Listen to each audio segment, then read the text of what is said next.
Here we are at last, everybody. Hello, hello. My apologies for being delayed today. I did ask Alexis to let you know. I am getting ready to leave the country tomorrow right after class. I haven't left the United States in almost 3 years. So my team needs a lot before I go so they can do everything they need to do. My kids need a lot before I go. We have to do rapid COVID tests and all these things to get out of the US. So I apologize for my delay, but I hope I'm worth the wait. I was thinking I was going to have to record tonight's class and offer it to you as a recording, but I was able to get everything finished and get here in time. So cheers and cheers. I will be traveling from tomorrow night until a week from Sunday.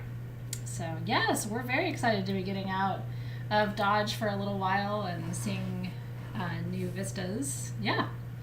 So thank you for your patience. Yeah, it's were people not nice while I was waiting? Hopefully anybody who's frustrated with me, if they've traveled outside the country and they have teenagers and employees, they probably know how much it takes to, it's like moving the Titanic.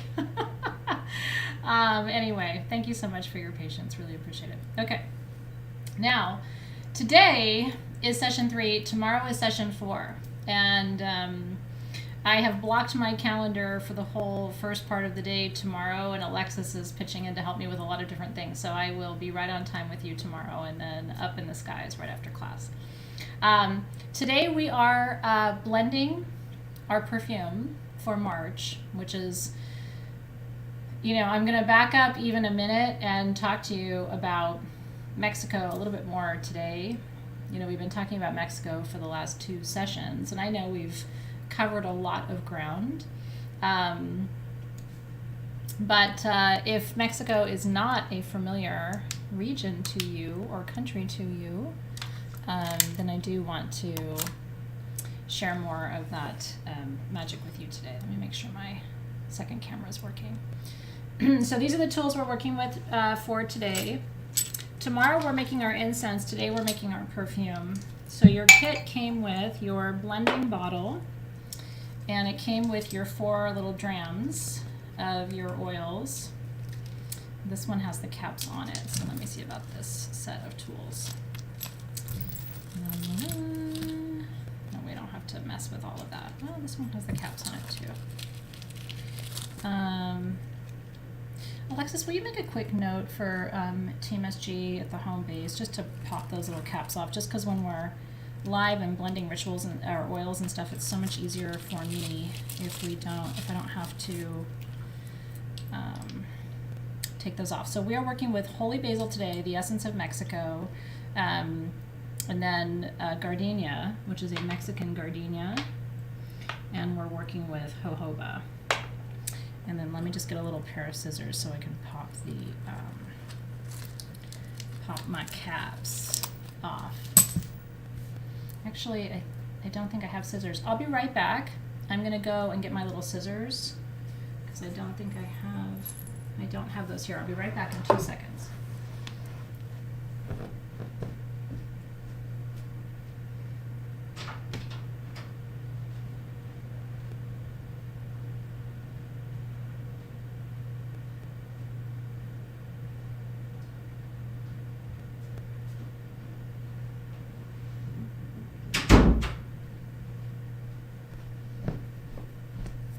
It's easier than said than done sometimes with the little drams of oils. I know. I have a little tool that one of you sent me, and I love it, but it actually doesn't make it easier for me. It's actually easier to do it with scissors, but it's even easier when they come home to me without the little caps on. Okay, so we're making perfume today. Essence of Mexico, if you did not get your tools for this month and you were like, oh, I really wish I had gotten that. Essence of Mexico, the perfume, is at sagegoddess.com today, and you guys have 23% off the whole website with your code 23flash. Please don't share that code. The rest of the world today does not have 23% off the whole website. That's only Soul Shift and Crystal Masters. They have 23% off of the Bath & Body products on our website. So your code 23flash is a secret. Their code is 23cent. So don't share that, because they're going to be like, wait, what code is that? We don't want everybody to have that. That's a little bit top secret. Okay, so we'll be going through all the perfuming tools today. But before we begin any of that, I want to explain something that you may want to go and grab from your garden. In Mexico, and in particular in Mexico City, in what's known as La Ciudad, right? If you go to Mexico, most places you're going to go, you're going to fly into Mexico City. In Mexico City, my whole body shakes every time I land in that city. I've brought my kids home gifts from Mexico City every time I travel to Mexico, because Mexico City is where Tenochtitlan was, and the Templo Mayor, which was a two-sided temple that was rebuilt like 4 different times over the history of the Aztec civilization.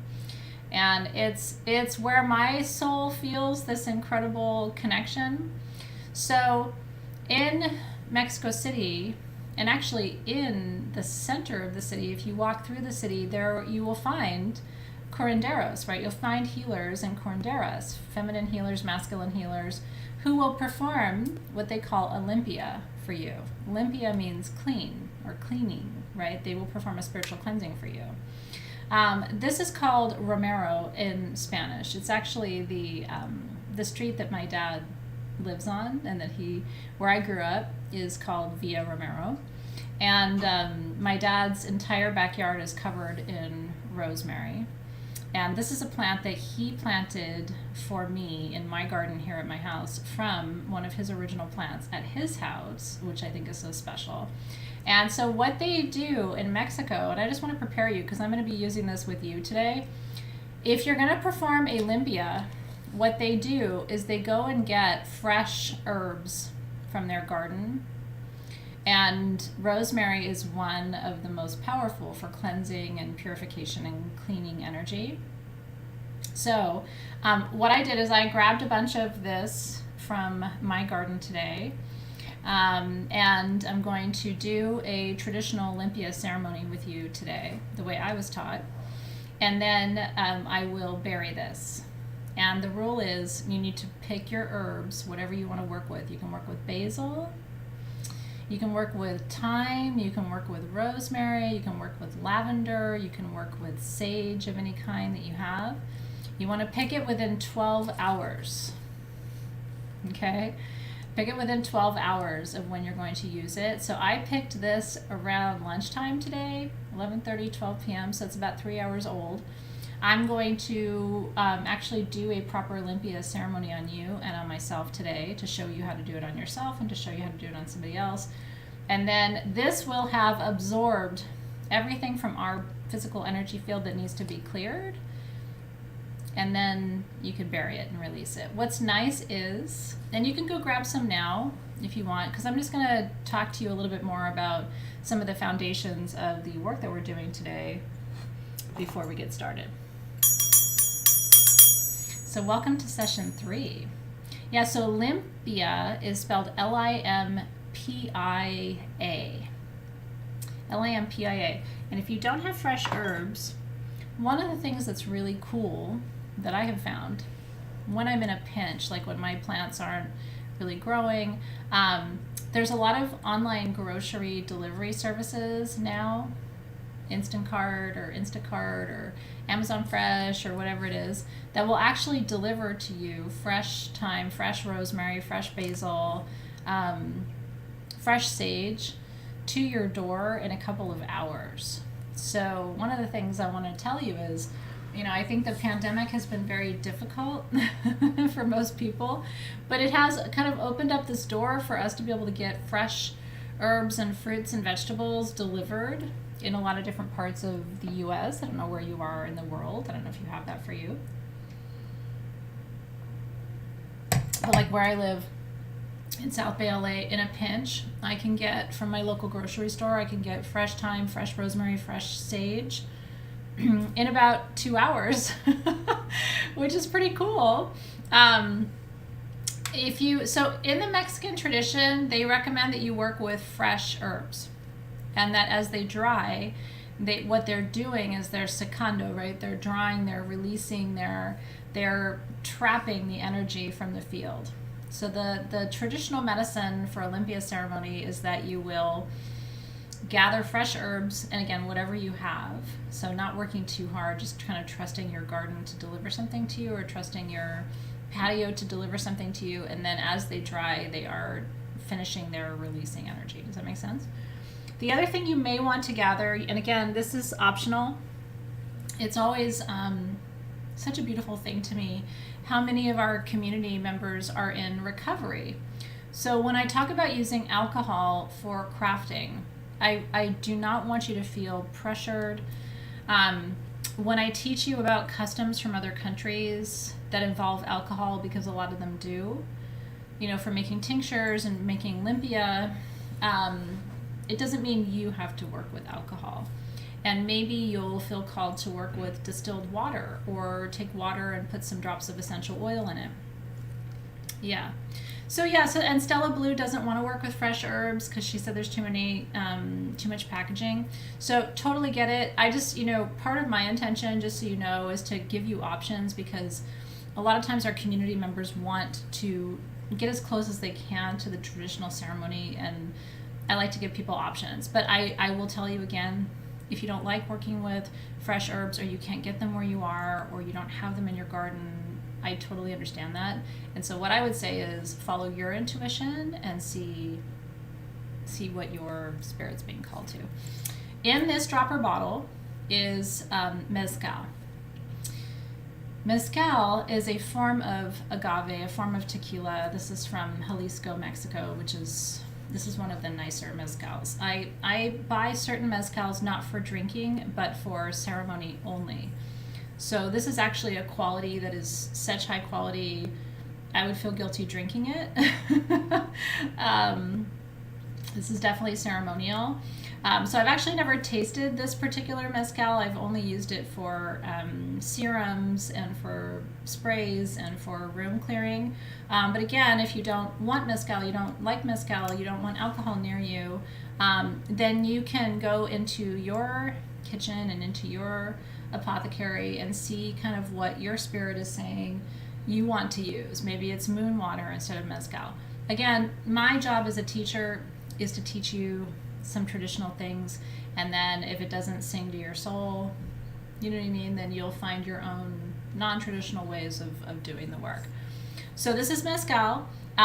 Mezcal is a form of agave that is cooked. It's warmed, it's cooked in the earth usually, but they have different traditions for working with mezcal. And so, riff on this. Whatever you want to work with in place of mezcal. In a traditional ceremony, they will use tequila or mezcal. And again, a very high quality, often not the same mezcal that you would drink.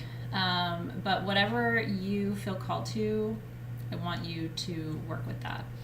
The agave plant is very different. It's very different than any other plant that's distilled for alcohol. My theory, and a lot of people's theory in Mexico and Central and South America, is that it is a plant teacher. To me, tequila doesn't fall into the same category as other alcohols. I can't actually drink tequila recreationally anymore. It's very hard for me, so I don't order margaritas or anything like that, because the plant has become such a teacher to me that I can't use it recreationally. And that happens to quite a few people where they get to such a point with a plant where they've been working with it as a teacher for so long that I can't drink it recreationally. Yeah, isn't that interesting?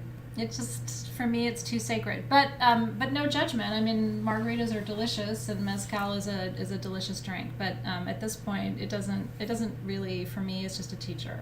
Yeah. So what you can do, if you want to do what I'm doing tonight, is take your mezcal, and it is such a teacher.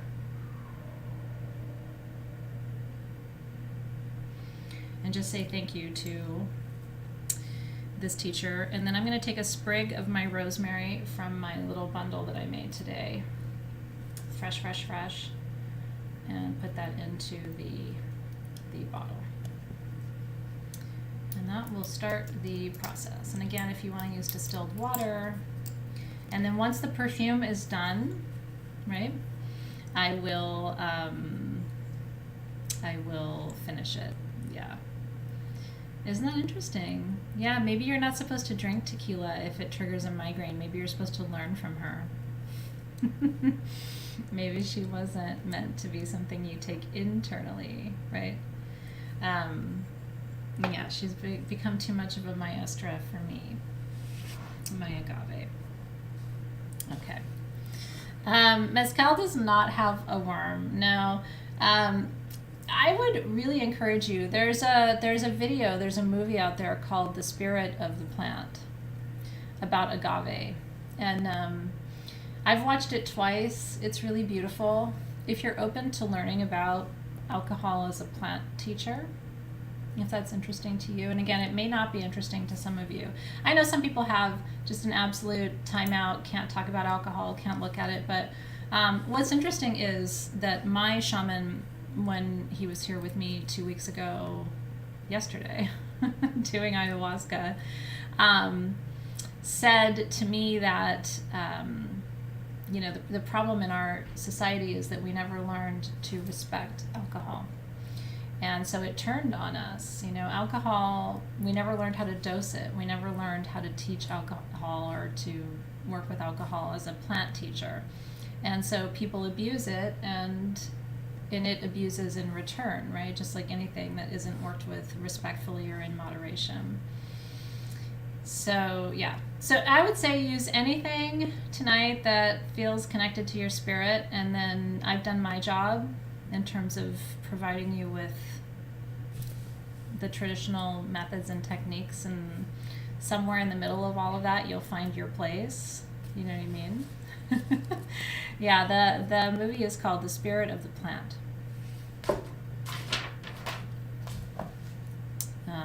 I watched it in Spanish, so that isn't the, let's see, The Spirit of the Plant. Just to tell you what year it came out. It's a beautiful, beautiful, beautiful documentary.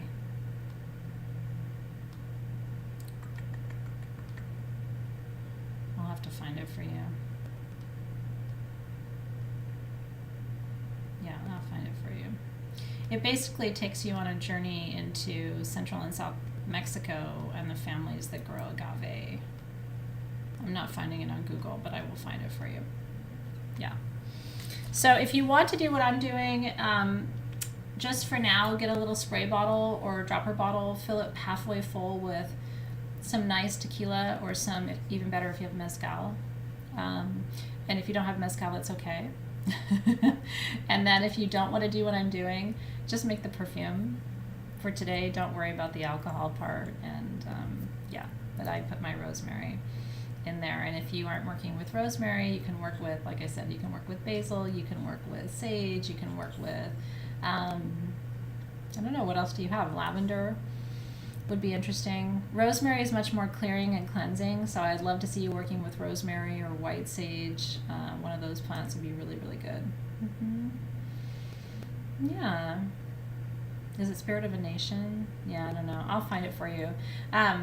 Alexis and Karen, can you just help me remember, just because I'm so busy over the next 24 hours till we leave, but I would love to get the name of that documentary for everybody. So will you guys just track that for me? And then tonight or tomorrow morning when I wake up, I'll make sure I find it and can post that for everybody too.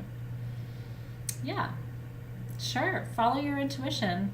A lot of the things that you guys are suggesting as alternatives are not Mexican, but that's okay. You know what I mean? This year, my job is to take you through the different countries, teach you about some of the sacred and indigenous and native traditions, and then, if you want to riff on it and go cedar, juniper, or other things, or mugwort, blue lotus, right, and go in more of these traditions or directions from other countries, again, I support it. You know what I mean? I think ultimately the tools that you make are yours to use. So if you want to go in a different direction, yeah, from what I'm recommending or what the direction of our class is for the month, you will hear nothing but support from me, because I think honoring your intuition and working with what you have is a beautiful way to do things too. But when you go to Mexico, which I hope you will at some point in your life, I do want you to not be unfamiliar with what they're doing.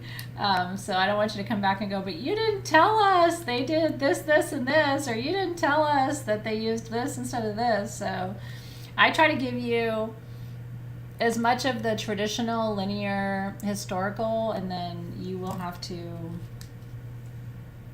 sort of honor what works for you and what resonates for you too. I know we've had so many birthday beauties. Our Randy Stearns with a birthday, Christina Goltari with a birthday. So congratulations, you guys.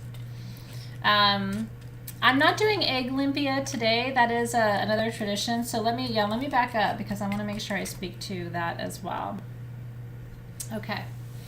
So today we're making perfume. We're doing Olympia ceremony. And so that is session 3, just in case, just to reorient you about what class is for today. Now, backing up. When you go to Mexico, okay, and again, I hope that you will. It's my favorite country outside the United States, and we're going in June, so I can't wait. When you go to Mexico, if you have cleansing ceremonies done there, people will do it with their hands.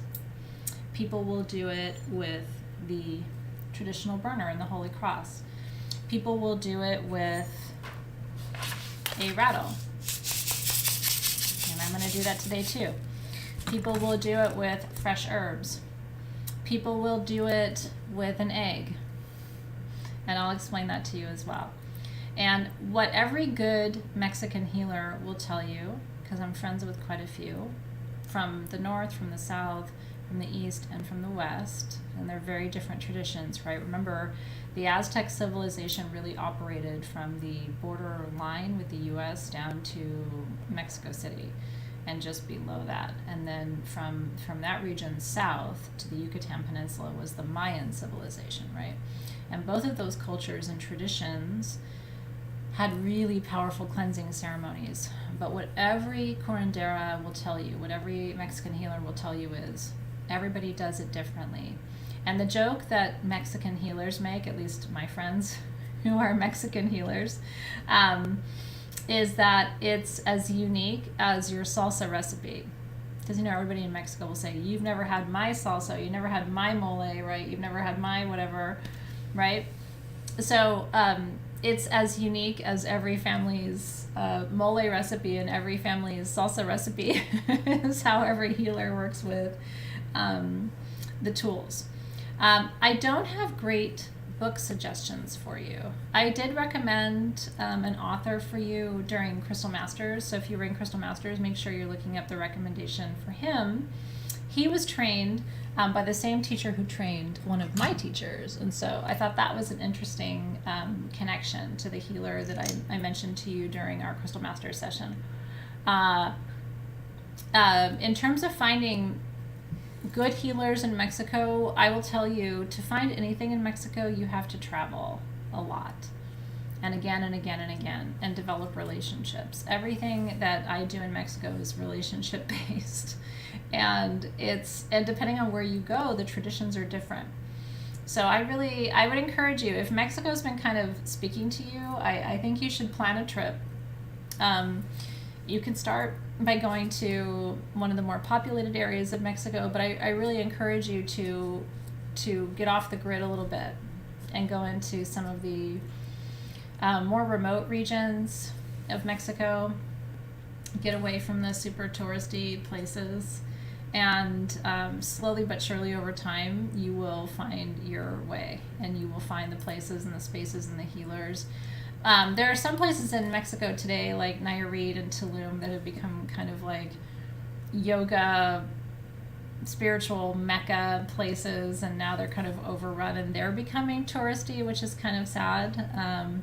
But you will find Cheryl Cole says her guide is, or her dad is a guide. Isn't that cool? So maybe we have a hookup in Cheryl Cole's family. But in any case, I do recommend at least once in your life to visit that place. Mexico has gotten kind of a weird reputation in the U.S. and what's funny to me is I think it's too bad.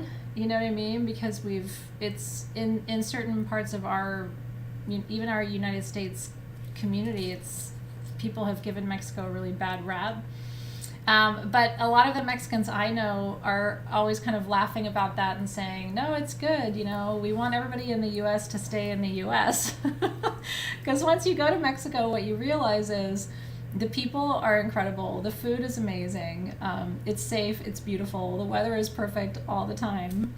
People are healthier. Aging care, elder care in Mexico is superior to the U.S. So every time I go to Mexico, I kind of have the same laugh. It's like people in the U.S. who are afraid of Mexico, Mexicans are not upset about that. They're like, good, stay in the U.S. and let us have our kind of, perfect place down here. So try not to buy into some of what you hear on the news or anything like that. It's such a different world.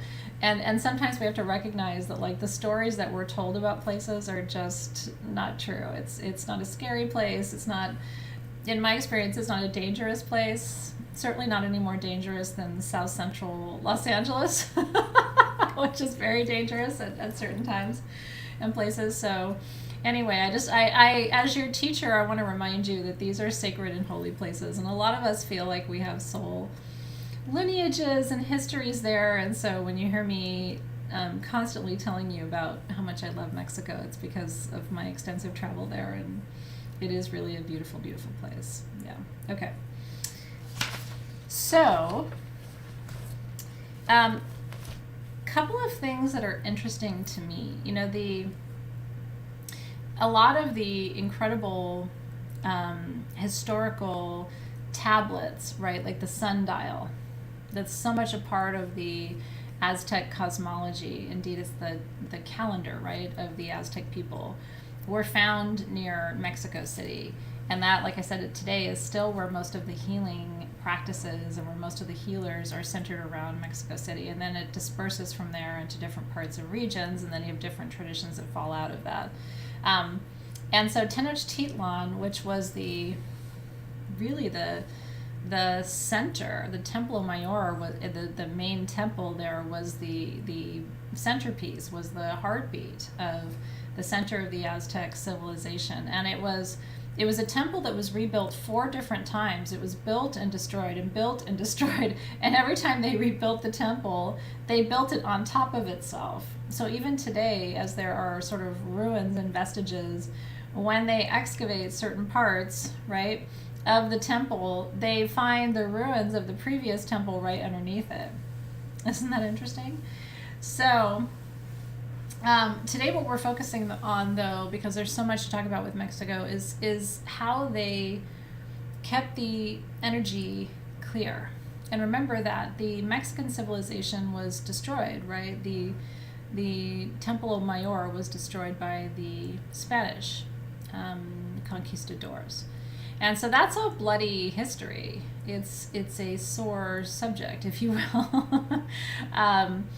And so, but before the Spanish came and overthrew the vast parts of the Aztec civilization, these traditions were already in place. And what's interesting too is, the Spanish brought with them so much illness and disease that the Aztecs, had not encountered before. And so a lot of their ancient traditions probably would have helped them stay well and healthy through the conquisition, but they didn't have enough time to adapt to what was happening with the Spanish invasion. So it's a sad story of what has happened over all of these thousands of years in Mexico, but it's also it's a story of power, it's a story of sacrifice, it's a story of strength, right? It's a story of beauty, and it's a story of magic too. So let's light all of our candles and tools tonight. I'll light my Mexico candle. I let it burn overnight the last time I lit it. It's one of my favorites that I have brought to you. And then I'm going to light my charcoal over here to get some copal burning. Oh no, I'm out of butane. Yeah. Yeah, don't let the stories about cartels and things scare you, in my opinion. Again, always be wary of media and stories that get told to you by media. No matter what side it's on. I mean, there are cartels in Mexico, yes, but 99% of the time when you go, unless you are in the wrong parts of Mexico in the dead of night by yourself, which you shouldn't be in the wrong parts of Los Angeles in the middle of the night by yourself, right? But it's very important as educated people and as spiritual people that we don't buy into narratives about other countries and other people that are perpetuated to, you know, in my opinion, to kind of undermine their integrity and their humanity. So we have to be very careful of that. Okay. It's true. When people tell you stories about other people, there's usually a reason, right? Yeah. Yeah. Always ask why, always question authority. It's very important. One of my first ayahuasca ceremonies with my current shaman, let's see if that's going to be hot enough to get that cooking, was about Mexico. Some of you may remember this. It was about 4 years ago. Do I have it hot enough?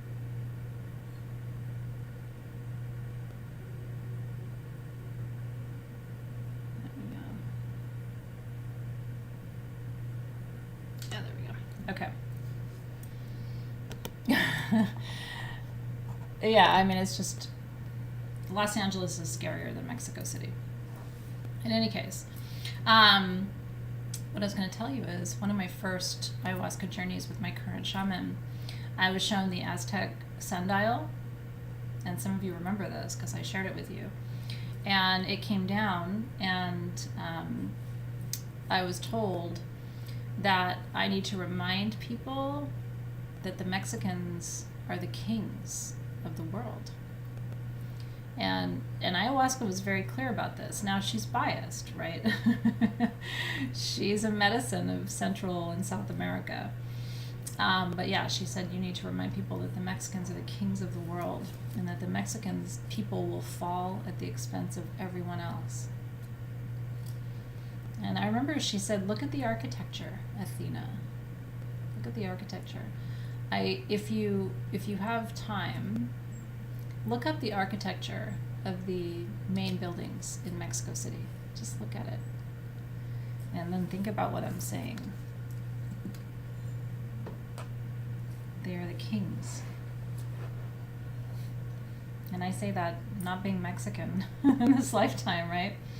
Yeah, that sundial came and almost landed on my face. It was one of the scariest, most riveting experiences I've had in my life, yeah.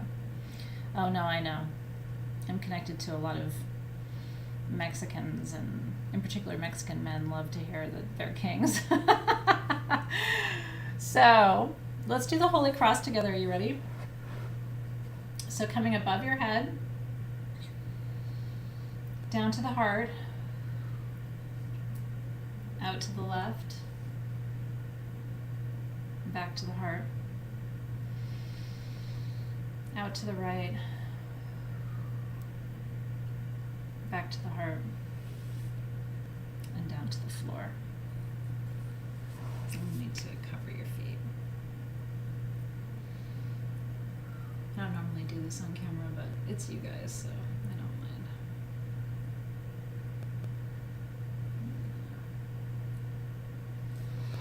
The other foot. Have you cleared your feet today? Yeah, feels really good.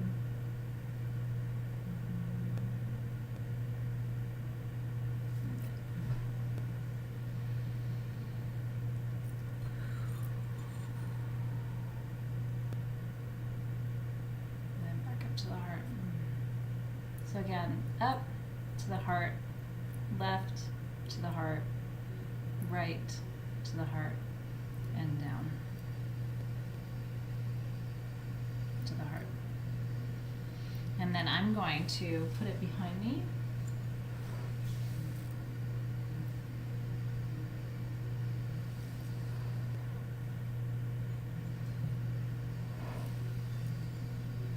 Energy gathers behind us. Jessica Hicks.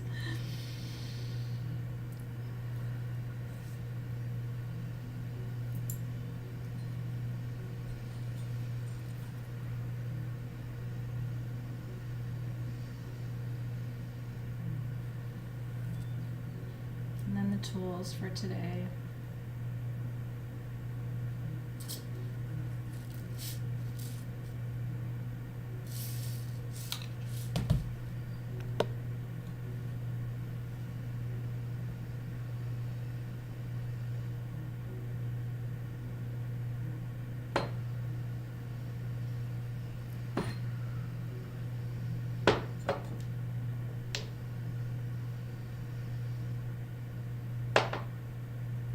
It's worth it to take the time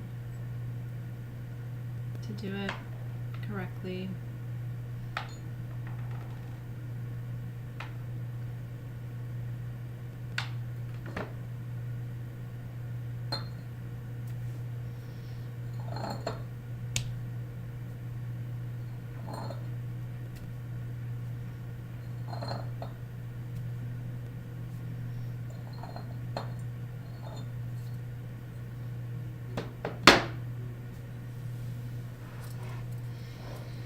Right? This burner is my favorite thing I've given you in Soul Shift tools since the beginning. I think since the beginning of Soul Shift. I always dreamed of having one of these. I only had a small one before. You've seen it. It was very short, very small. And I paid $40 or $45 for it. So to have a standard, a traditional size copal burner was like bucket list for me. And knowing that it was handmade for each one of us in Mexico is super special, right?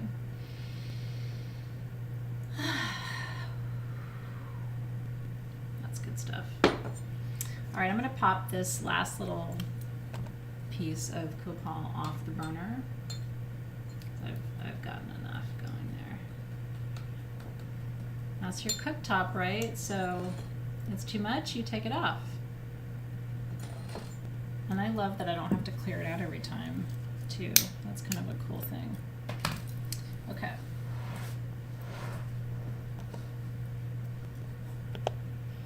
I know. I will try to get more burners. We can't get any more right now. That was all they could do for a while, but I will try.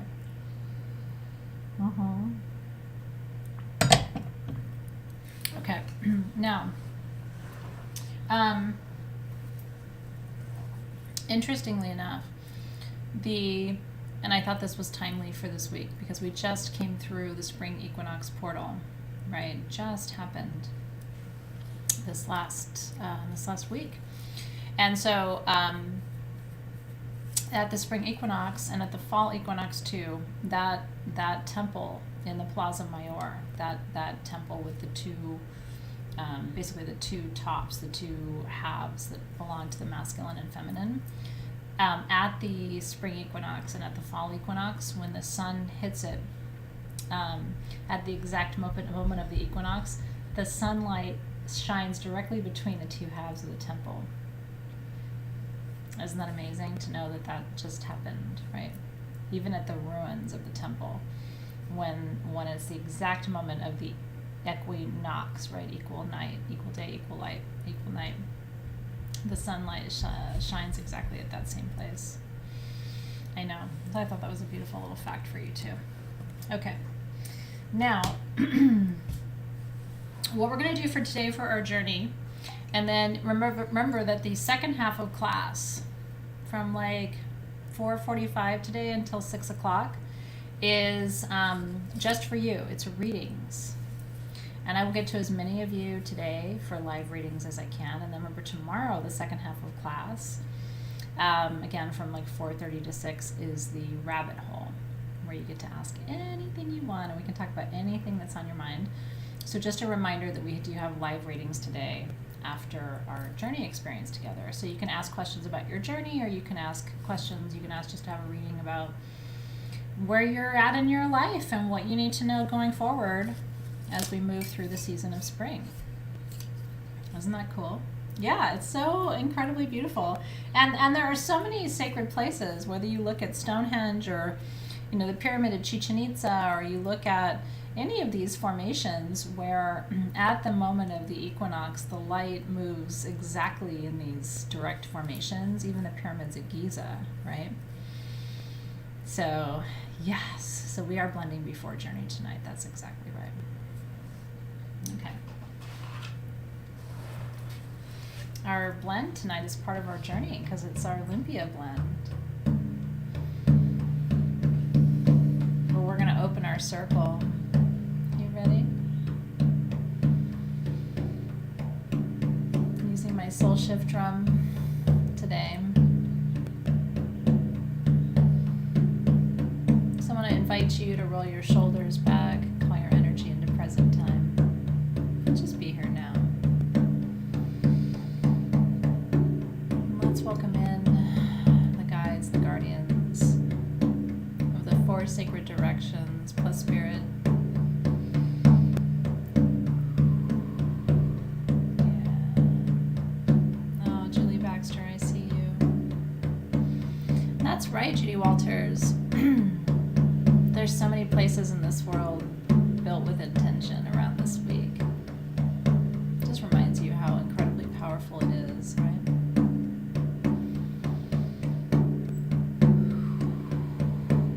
So let's welcome in the guides and the guardians of the East tonight.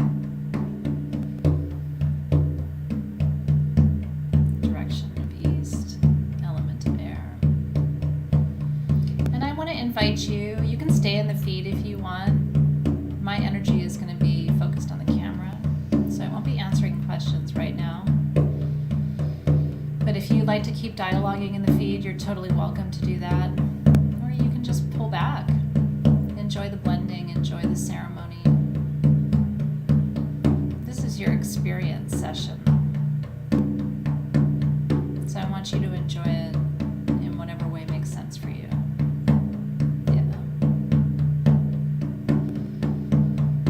Guides and guardians of the East,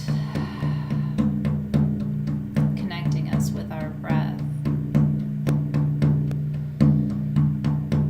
helping us to rise above, expand out, helicopter above, to see, to know, to understand.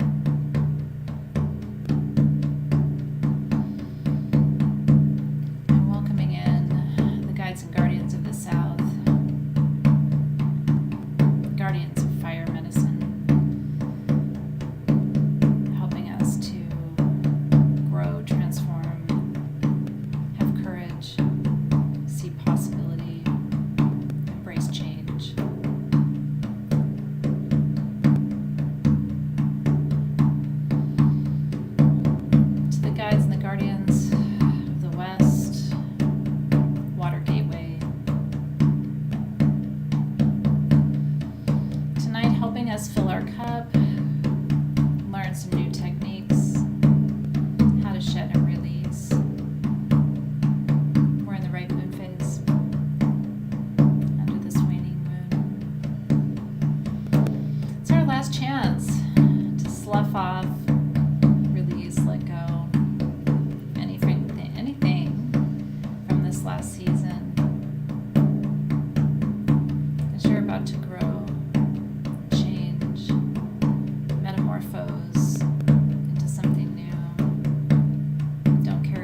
that's worried about dumb stuff.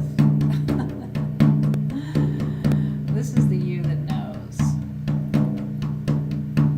how fast you are and this universe is. Not playing small, becoming, expanding, connecting.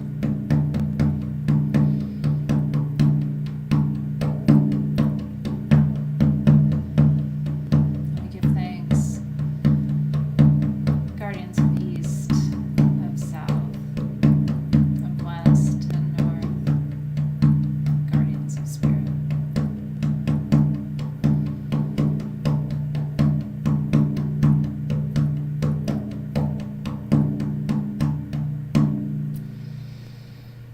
And together we say,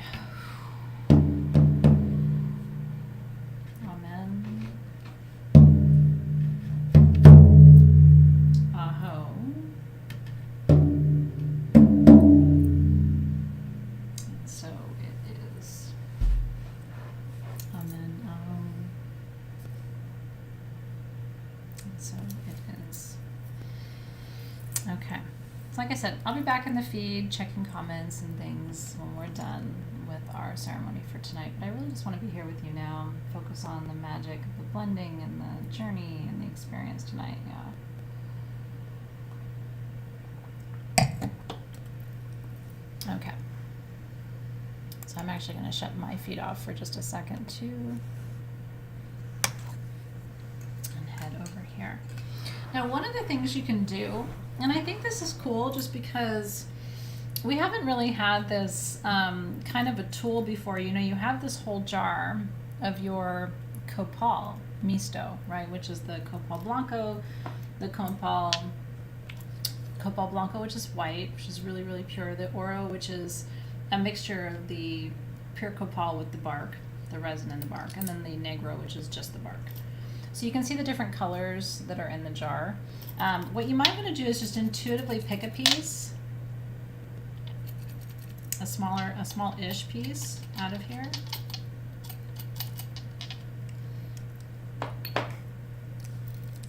And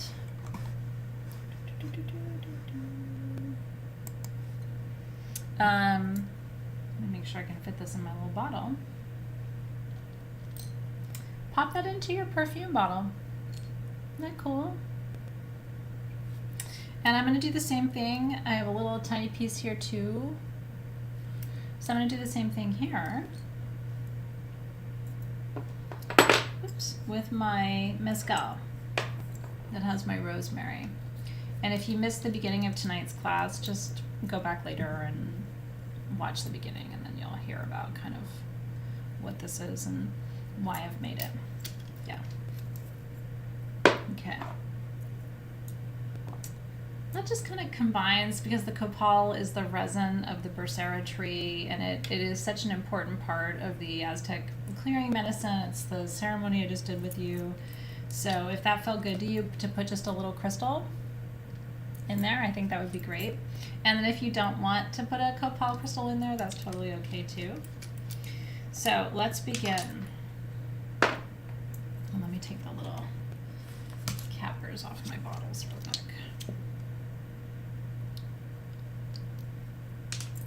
That's my...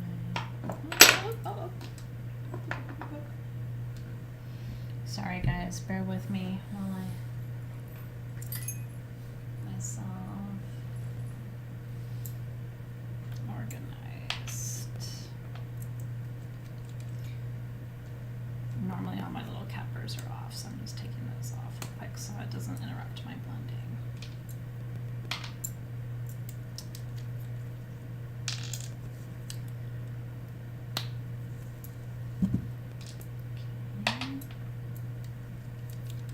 You can kind of see what I'm doing. Okay, now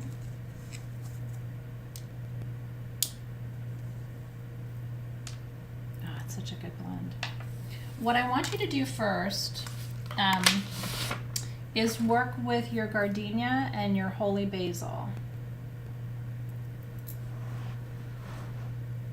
I will tell you You may just want to make your perfume out of these two on their own.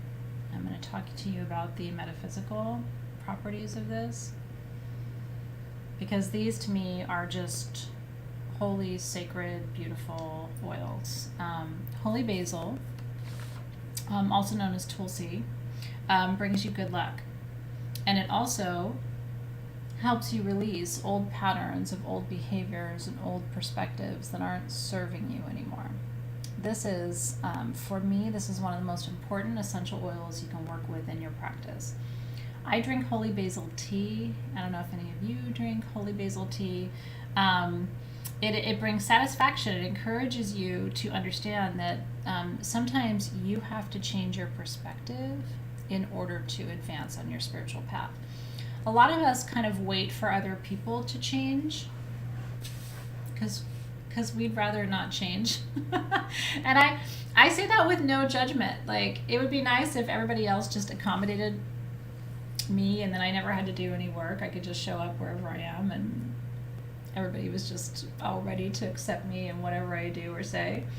But the reality is that's not the case. We have to do the shifting, the changing, and the growing. And then that's how the universe reacts to us and changes in response to the changes that we go through, right? Isn't that beautiful? And then this is Mexican gardenia. Gardenias grow wild throughout Southern California, Northern Mexico, Baja California. Isn't that beautiful? And gardenia has all of its own metaphysical properties, which are so incredible. This particular gardenia is called Gardenia jasminoides. It's sensual, calming, uplifting. Because this particular jasmine, or gardenia I should say, has 5 petals, it's thought to be the gardenia of wealth and abundance. Isn't that cool? And so, yeah, I think that is really, really beautiful. So it also heightens your intuition and brings mental, emotional, and spiritual clarity. So if you're ready to change and become a more abundant version of yourself or a more expansive version of yourself, that's what these two together will create for you. Now, the last little vial is called Essence of Mexico. I want to talk to you about what's in this blend. This is tobacco, which is an offering to great spirits. Ceremonial tobacco is in here. Copal, which is for clearing and divination. There's myrrh, Mexican myrrh in here for serenity, wellness, and well-being. This is a very different magic in this particular bottle. So what I want you to do is smell the gardenia and the holy basil together. Decide where you are in that mix, and then how much of the Essence of Mexico do you want to add, because it's very different. It's going to shift the blend. Does that make sense? Almost all of them are indigenous to Mexico. That's exactly right, Cindy Conti. Isn't that cool? Yeah, my goal with you this year, and especially if you're just kind of newer to the program for this year, my goal was to bring you as much of the exact oils from the regions we're studying as possible. So when we're working with an oil where it's grown in different parts of the world, but we're studying Egypt, for example, we're going to try to get you the oils just from that particular region. Hasn't been easy, because during a pandemic, sourcing oils is a real trick and a half. Isn't that gorgeous? So what I'm going to do is I'm going to do 50-50 here. I'm going to do half of the holy basil. That was a little bit more than half. But I really like tulsi.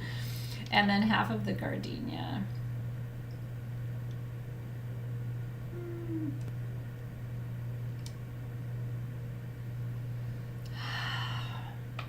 So in places of Essence of Mexico, you can use Balsam Copaiba. You can use your own tobacco blend that you may have. Would be good replacements for Essence of Mexico. What else could you use? If you have like a really good cinnamon, Mexican cinnamon, that would be beautiful to add here too. If you have Damiana, because Damiana grows in Mexico, Iman, maybe you do in your collection. That would be a nice substitute. Now I will tell you, I'm in love with this blend just as it is, but I do want to add some of the Essence of Mexico for the energy of the oils. I'm just using my intuition. I'm not going to use too much. Just about a third of the bottle. Because I don't want to lose that. That's exactly how much I needed. I'm like, yes! Yes! Mexican dream herb. Yes, Tanya, the Kalea.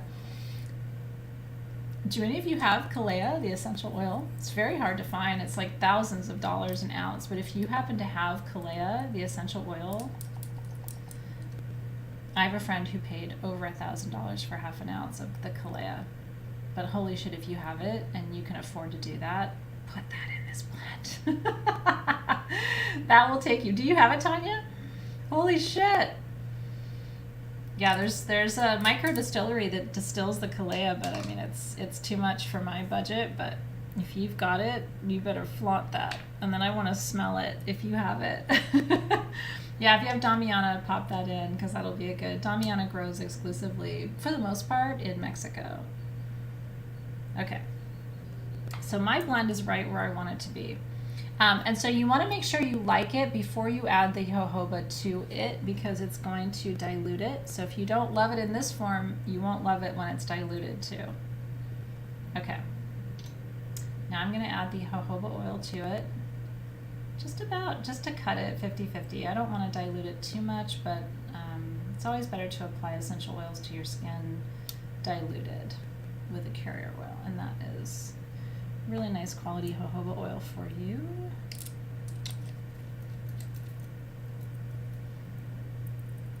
Okay. Now, what I'm going to do, because I have some of the oils left over, is I'm actually going to blend my, I'm going to put some of the holy basil into my mezcal. And some of the gardenia into my mezcal. And then I'm going to put a little bit of the essence of Mexico into my mezcal. Yeah, that smells really, really good. Now, you can add water to this too. Yeah. And so I still have this much left of my Essence of Mexico blend. And that's after making the perfume and the Olympia. I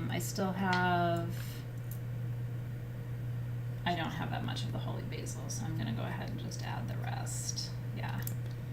And this is your perfume. So like I'm a holy basil person. I just love it so much. So I'm using every single drop. But if you're like, I don't need that, or I don't want to use all of that, that's totally fine too.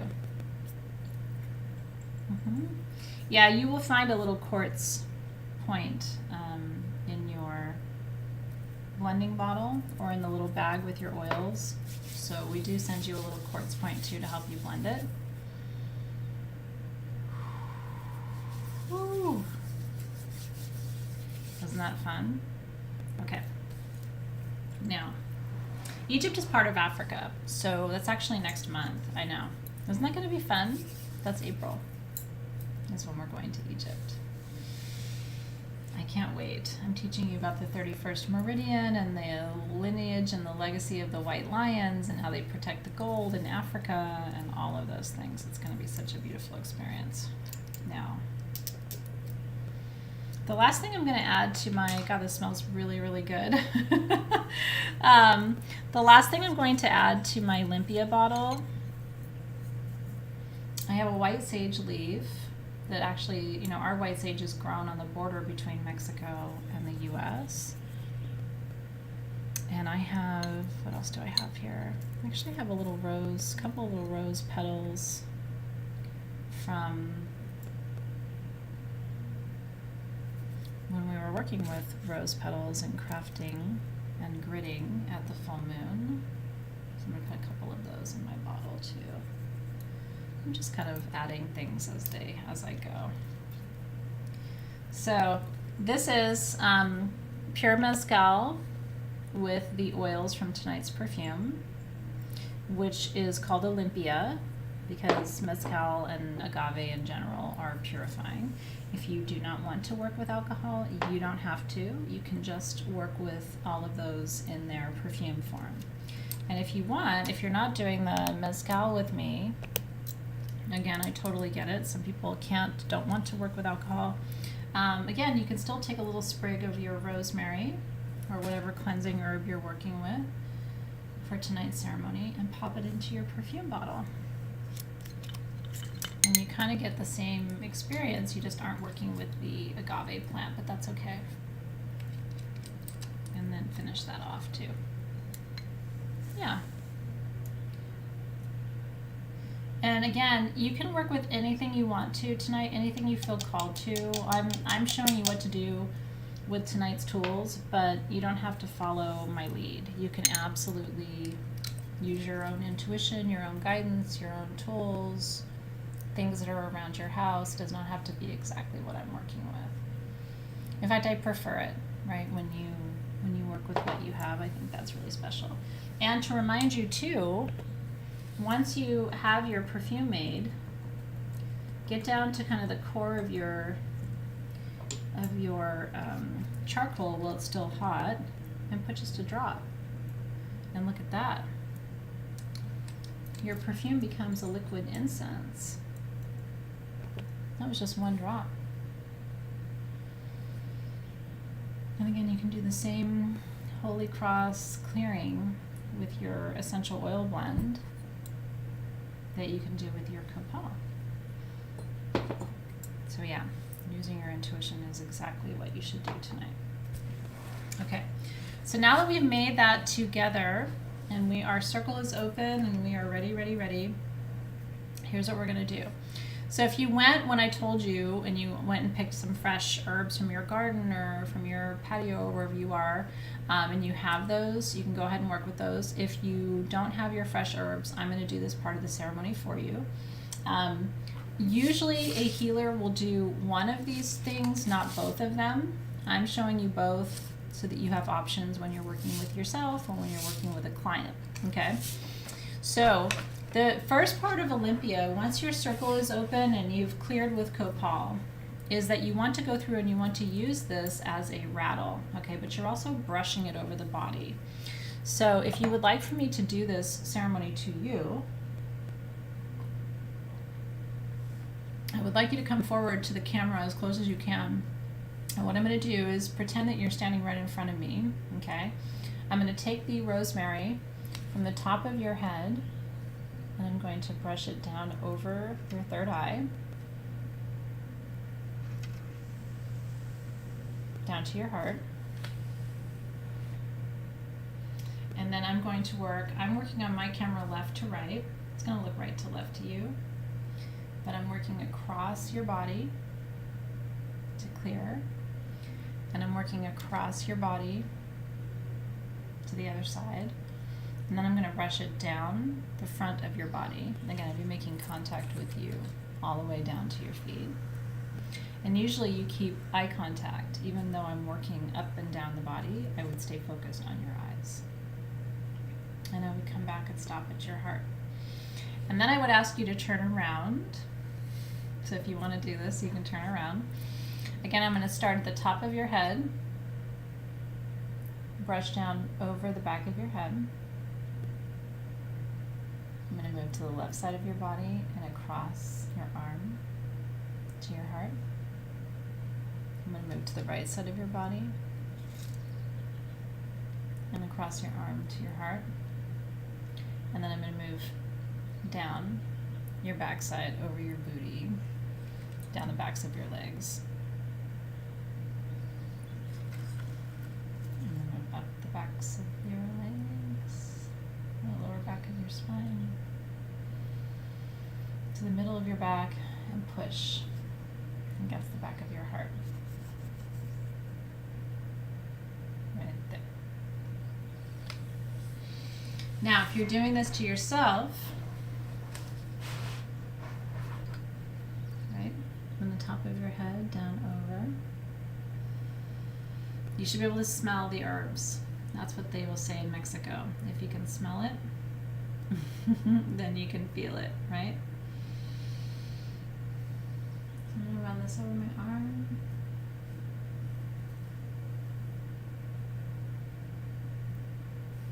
I can smell it.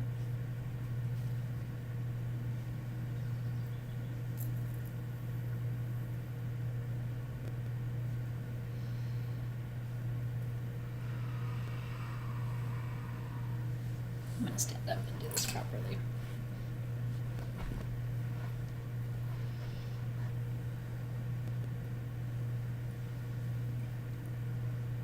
Over my feet.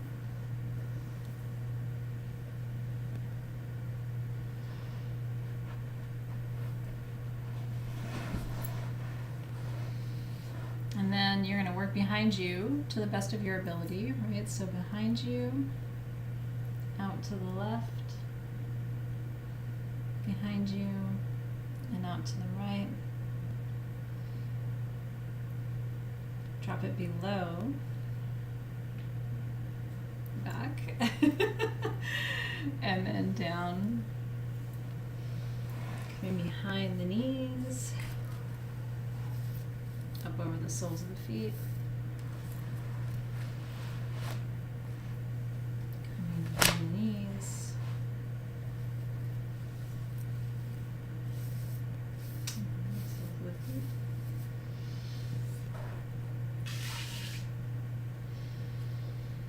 To the middle of the back.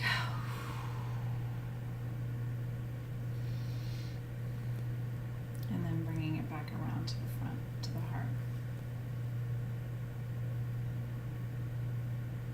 That is a very accurate Limpia ceremony using fresh herbs. And then what I will do tonight, what you should do if you're doing this with fresh herbs, is you will bury these. You don't have to bury them deep. And in fact, you can, if you want, you can just lay them on the ground or lay them on top of some dry soil in a plastic pot in your garden, right? And just let it dry out. As it dries out and as it dies and decays and goes back to the earth, it's going to compost all of the energy that you've released. What you don't want to do is put this in a vase. You know what I mean? Like, you're not trying to keep this alive. This is a beautiful little bundle of herbs, but it is meant to go back to the earth. And so right when we're done tonight, that's what mine will be. They will be going right back to the earth tonight.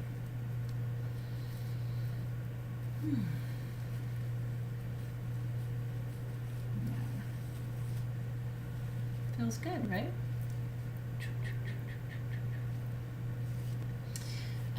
As a healer, you have two ways of doing this, okay? You can give the herbs to the person. And again, rosemary and lavender are the two easiest herbs to grow. And you can find them at any nursery in the United States. You can even get rooted lavender plants on Amazon and rooted rosemary plants on Amazon that will come to you, and they're almost impossible to kill. So as a healer, I would recommend that you at least grow rosemary or lavender in a pot on your patio or in your kitchen window. Try it because it's multi-purpose like this, and it's really hard to kill and pretty affordable to find. Yeah. You can give these herbs to the person that you did the cleansing on and give it to them to bury. I think it's better to do that for the person. So what I would like to do is I'm going to hold these. Again, we're in a waning moon. And I'm going to just give myself permission to release into them anything that can't go with me into the next cycle.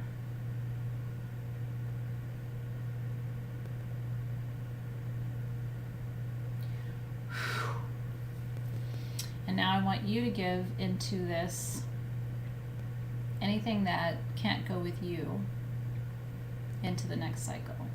Any emotions, feelings, experiences, expressions that aren't serving you. You ready? Just blow it in there. I'm going to bury it for you.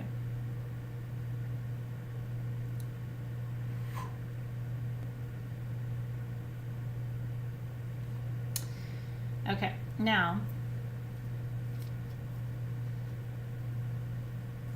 that will get released. If you are working with not fresh herbs, but you're going to work with mezcal, okay, which we just made tonight.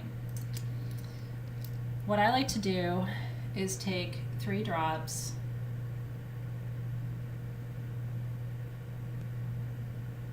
Again, I'm not drinking this. This is not an alcoholic drink. This is working with the spirit of the agave plant to cleanse and clear. So what I'm going to do is I'm going to pass over you 3 times from above your head to the bottoms of your feet, and I'm going to energetically clear and release anything from your field that needs to be let go at this moon phase. Okay, so you can just breathe while I do it. If you prefer that I don't do it, just don't participate. If you want me to do this for you, just stay where you are, and I'm going to move through the energy field, okay?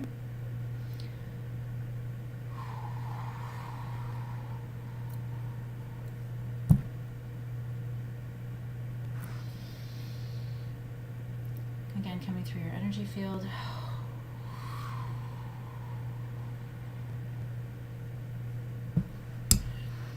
Both hands on the floor.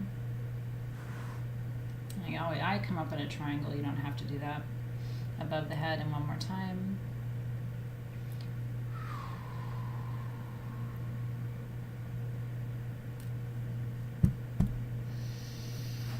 And then grounding that energy through.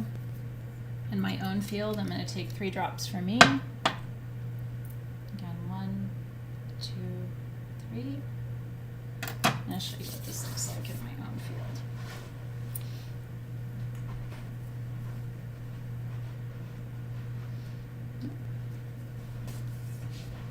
Above my head. And then I'm going to come down through my field.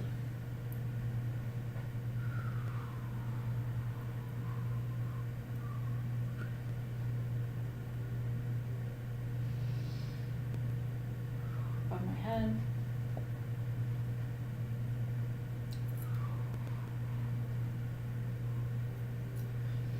And then down to the floor.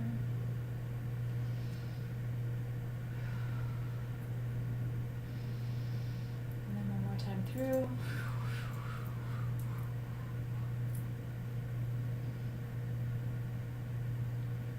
And this last one just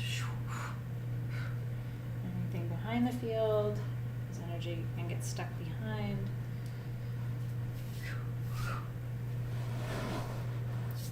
Going over in the limbs, and again, this is another place where you can, maybe you feel like you need the rosemary just to come through and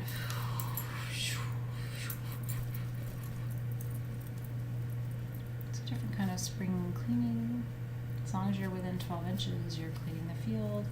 Yeah, and I touch all the way to the floor and put my hands on the floor. Because again, if you recall from session 2, in the Aztec tradition, they believe these helping spirits, these earth spirits, take all of the negative energy and they hold it away from your field. So you don't have to put it through a portal or anything else. It just gets released through the earth. You want mapacho? Let me go see if I have it here and I'll do it for you real quick.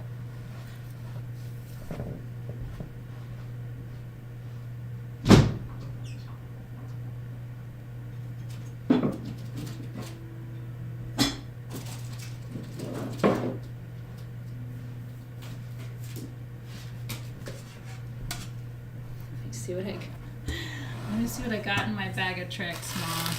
Oh, I do. These are Peruvian, so we're ahead of ourselves a little bit because we're in Mexico tonight, but I'll do it for you.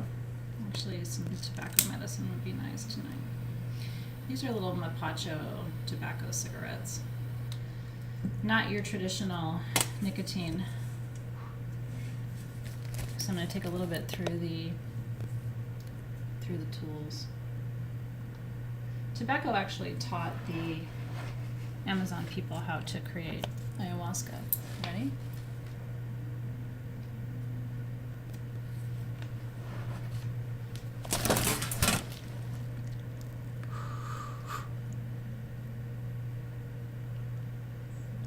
I had it in my teeth. Okay, ready? Just get close to the screen and I'll give it to you. And if you have a body part that has some pain, yeah, you can bring your whatever that is up to the camera.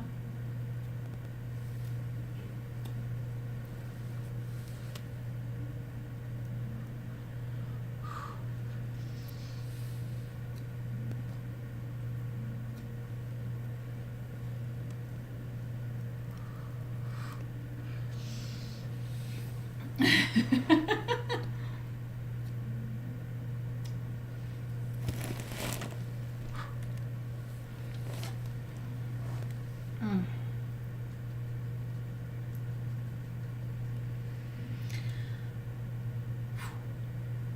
Did you feel it? Giving you all the good stuff today. Courtesy of Jessica Hicks.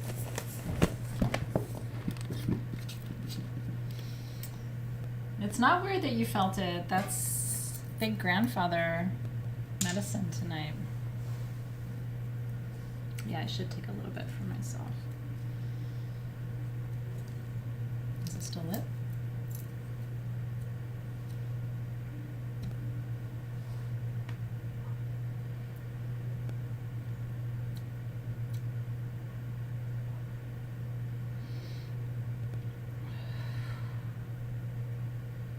My receiving end.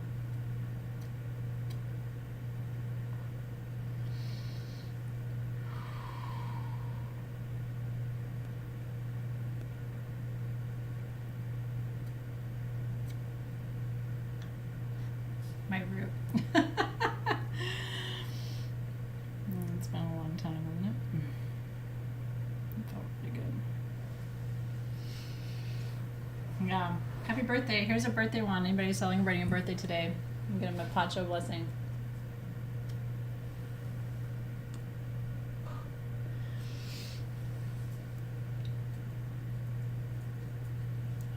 That was good. Okay. You're welcome. Very, very, very good stuff. Okay. Now, second part of the ceremony for tonight. A traditional gazpacho, or a traditional limpia.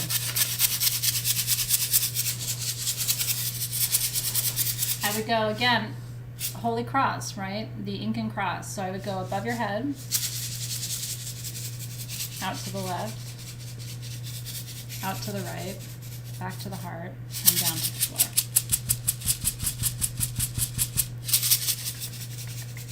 And then, if you want, you can turn around. Above your head, down the back of your head,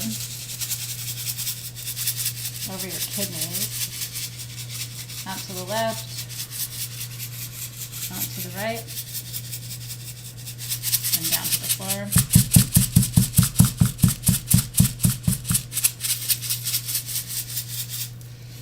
And I'll do it for myself.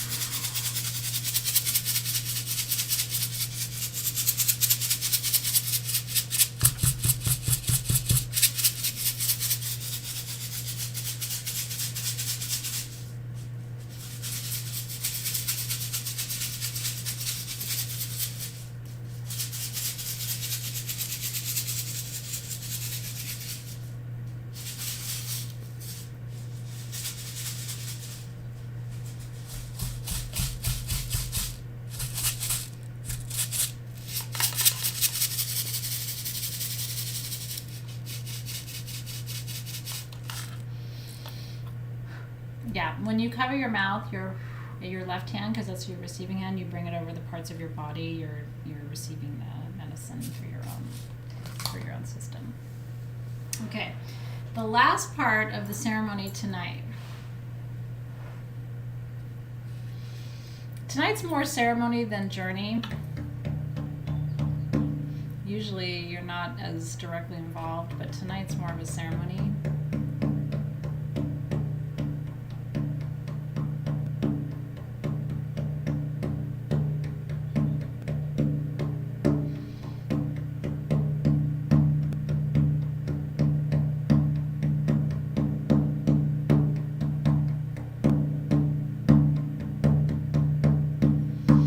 Yeah, and I will tell you, any way you want to switch the ceremony tonight, like Poe Allen was saying, can you just take the mapacho around your tools like white sage? Every time I have had mapacho ceremony done with me or for me, it's been the way I just showed you. But I'm sure there are variations, and I'm always going to encourage you to explore those variations in alignment with what feels comfortable to you or with what you've been taught. So if you've had people who've done tobacco ceremony with you in a different way or for you in a different way than I've done it, I've only had 2 really serious teachers of tobacco ceremony, and they were very particular, especially one in particular was really tough on me and about the process, right?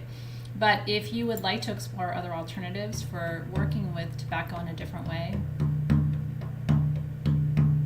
I would encourage you to do that.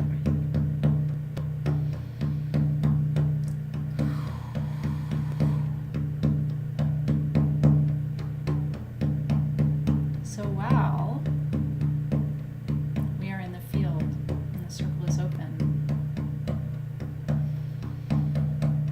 what I want to invite you to do now,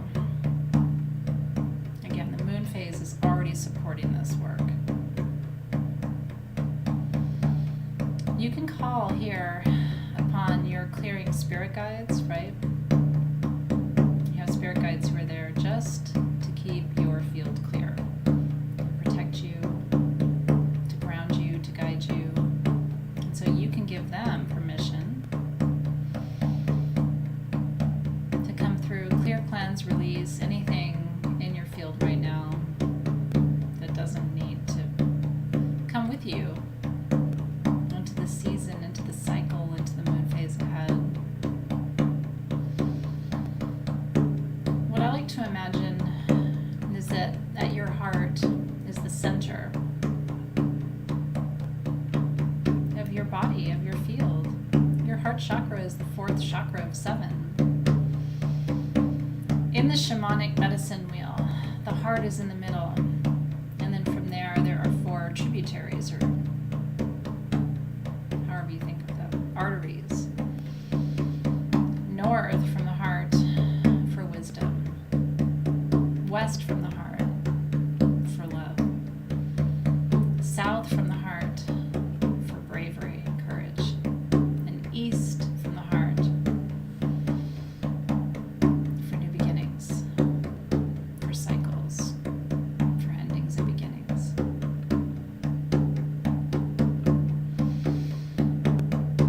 So I want you to imagine, let's bring your energy and your attention to your heart tonight.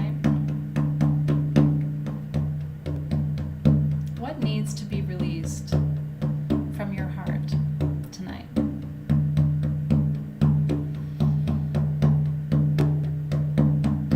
What is it in your heart?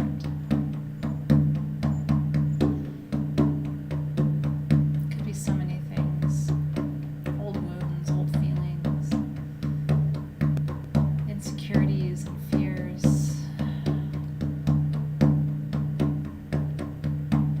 And let's just dive in tonight to the heart. What's too heavy, too dense? What are you ready to release tonight from the heart?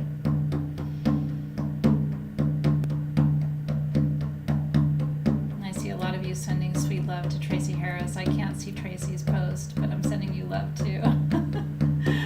I'm focused on the camera, but I want you to know that I see you. What is it in your heart that needs to be let go? Too dense, too heavy, too much? What would make you lighter in your footsteps today if you could let it go? Remember, limpia means to clean. Let's clean it.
jobs, letting go of old regrets. Come on now.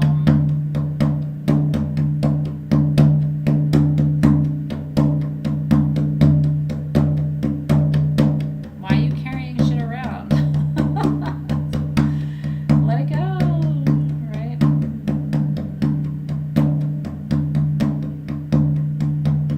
Let everything be new. Let your experience be new. Let your judgment be new. Let your perspective be new. What if you let go of everything you've ever thought or felt before tonight? What if you were newborn tonight? You weren't carrying around your baggage, your resentment, your fear, your hatred, your anger, your frustration. Like, what if? I'm not saying you have to. That's an option for you, though. Oh, healing guides, I am ready.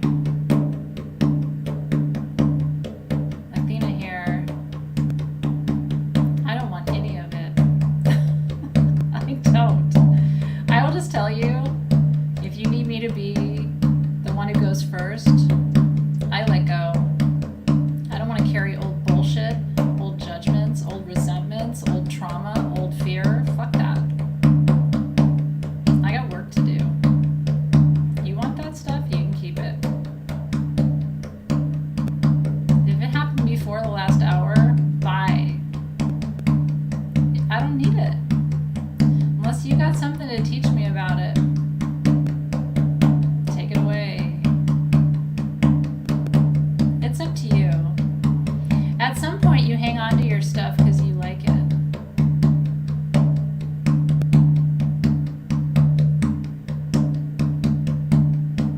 I don't want it. In the compost it goes.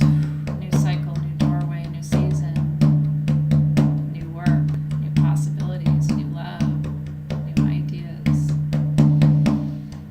Bye, girl, bye. I don't want it. Any pain, any stuck energy that isn't here to teach me something, bye. Send it down to the four corners of the earth, where it can be transformed and transmuted into usable white light and sent back to its source.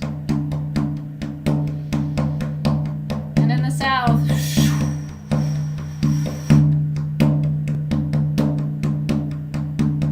I release any obstacles to my growth, my transformation, my expansion.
whole, what my teacher would call the fire line, threading right from one chakra to the other chakra to the other chakra to the other chakra to the other chakra, right? Like just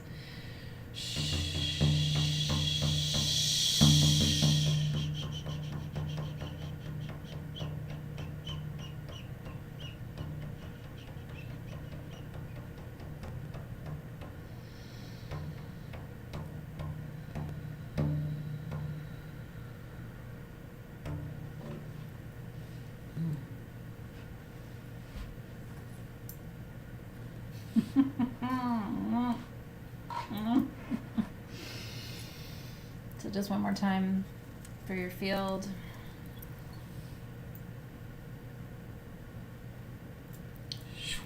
Through my field.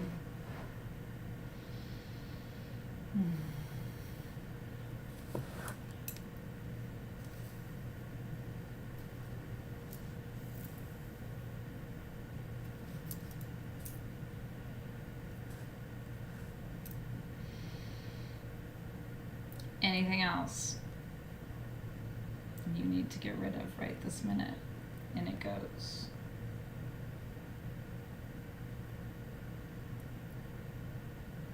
You got it? Okay, and then the last step for me, this is my own, and you can do this with the perfume blend or with the Olympia blend. You're supposed to put 4 drops onto the herbs before you bury it.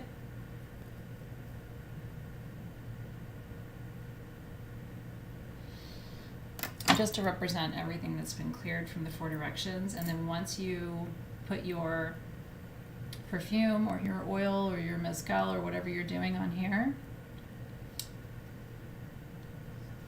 it's done. It doesn't go through the energy field anymore.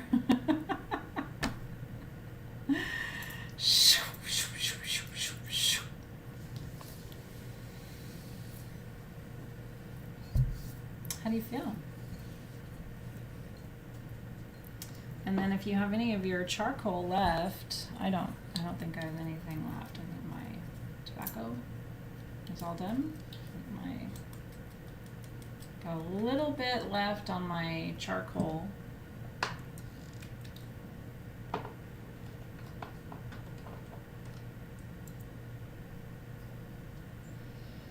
Yeah.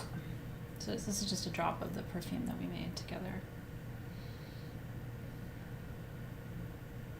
And that's your liquid incense going forward. So you can use that anytime in place of your copal resin if you don't have any more resin. And that is a pretty good, pretty traditional Mexican Olympia ceremony. If you have it done in the ciudad, it's gonna take 5 minutes and they're gonna charge you $10. It's a very quick, it's not this, hour and a half long thing that we just did. This is more what you'll have if you go to a healer, to a curandera who does a full, proper Olympia ceremony for you that isn't done outdoors, in a really crowded, the Plaza Mayor or something in Mexico City. This will be more of a traditional ceremony that you get. And then there are people who will do even more in-depth work, depending on where you go. Like they'll take the egg, right? Because the egg represents life discarded. Right? An egg that you buy that you cook for breakfast isn't going to produce life. So it's considered a really powerful vessel for releasing energy. So what you do is you can blow into the egg, you can run the egg through the energy field, and then bury the egg, because the egg represents a life that did not come to fruition. So an egg is something, at least to the Mexicans, that's already been discarded, right, by Gaia, by Pachamama. So you can release into the egg anything that you would want to. So yeah, Melissa, Siren of the Void, did you see what I did with the mezcal over the herbs? And then what you can do forever ever with this blend, and for me, once I make a Olympia like this, I will use this until it's all gone. So I will take this and anoint with it, just like a perfume. So a little at my wrists, drop at my third eye, a little bit at my ankles. just to move through my field. If I'm working with somebody and their energy is really dense, I'll take the 3 drops at my hands and again move it through their energy field and work with it as a sacred tool like that. You can put a little bit on your charcoal disc and use it as an incense. All of the different ways that you would work with a perfume, you can do the same thing, but the mezcal adds this sort of sacred layer of having the agave medicine in the mix too. Wasn't that fun? Okay, now I'm going to close our circle, and then it's reading time. What a fun night, right? I love that so much. Yeah, rattles are important. We've had so many different rattles. We have these really fun egg rattles at sagegoddess.com. I think they're still in stock. They were like $10. Momo had them. I have one right behind me. Momo had them hand painted for us in Bali. So if you'd like one of those while you have your super secret discount code. Oh, thanks you guys. Interesting, Christine. So work with that. Right, a big energy is trying to move through. I always see energy needs permission and a pathway. So tell that energy, yes, you can leave, and here's where to go. Give it a direction, give it permission, right? Thinking and releasing all the healing spirits. Joined us for our ceremony tonight. Releasing the guides and the guardians of the spirit element. Thank you for your magic. Releasing the guides and the guardians of the earth element. Thank you for your grounding.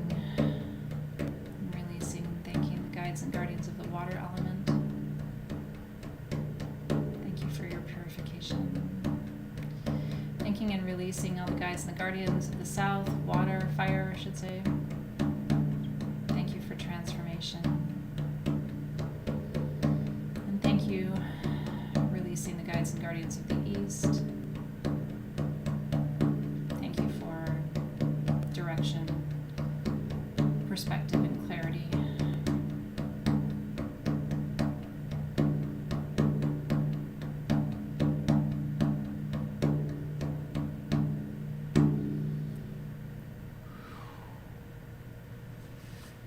One thing I have started to do, if it resonates with you,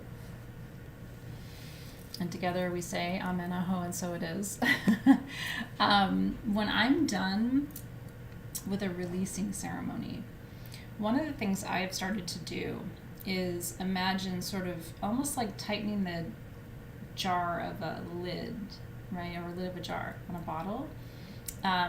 Imagine turning and tightening the energy on what we just released. I like to imagine turning it clockwise 3 times, just to really make sure that everything that's been released from tonight's ceremony and work is completely released over the herbs tonight, just capturing their energy, turning it clockwise 3 times, just to really complete the flow of energy to this tool.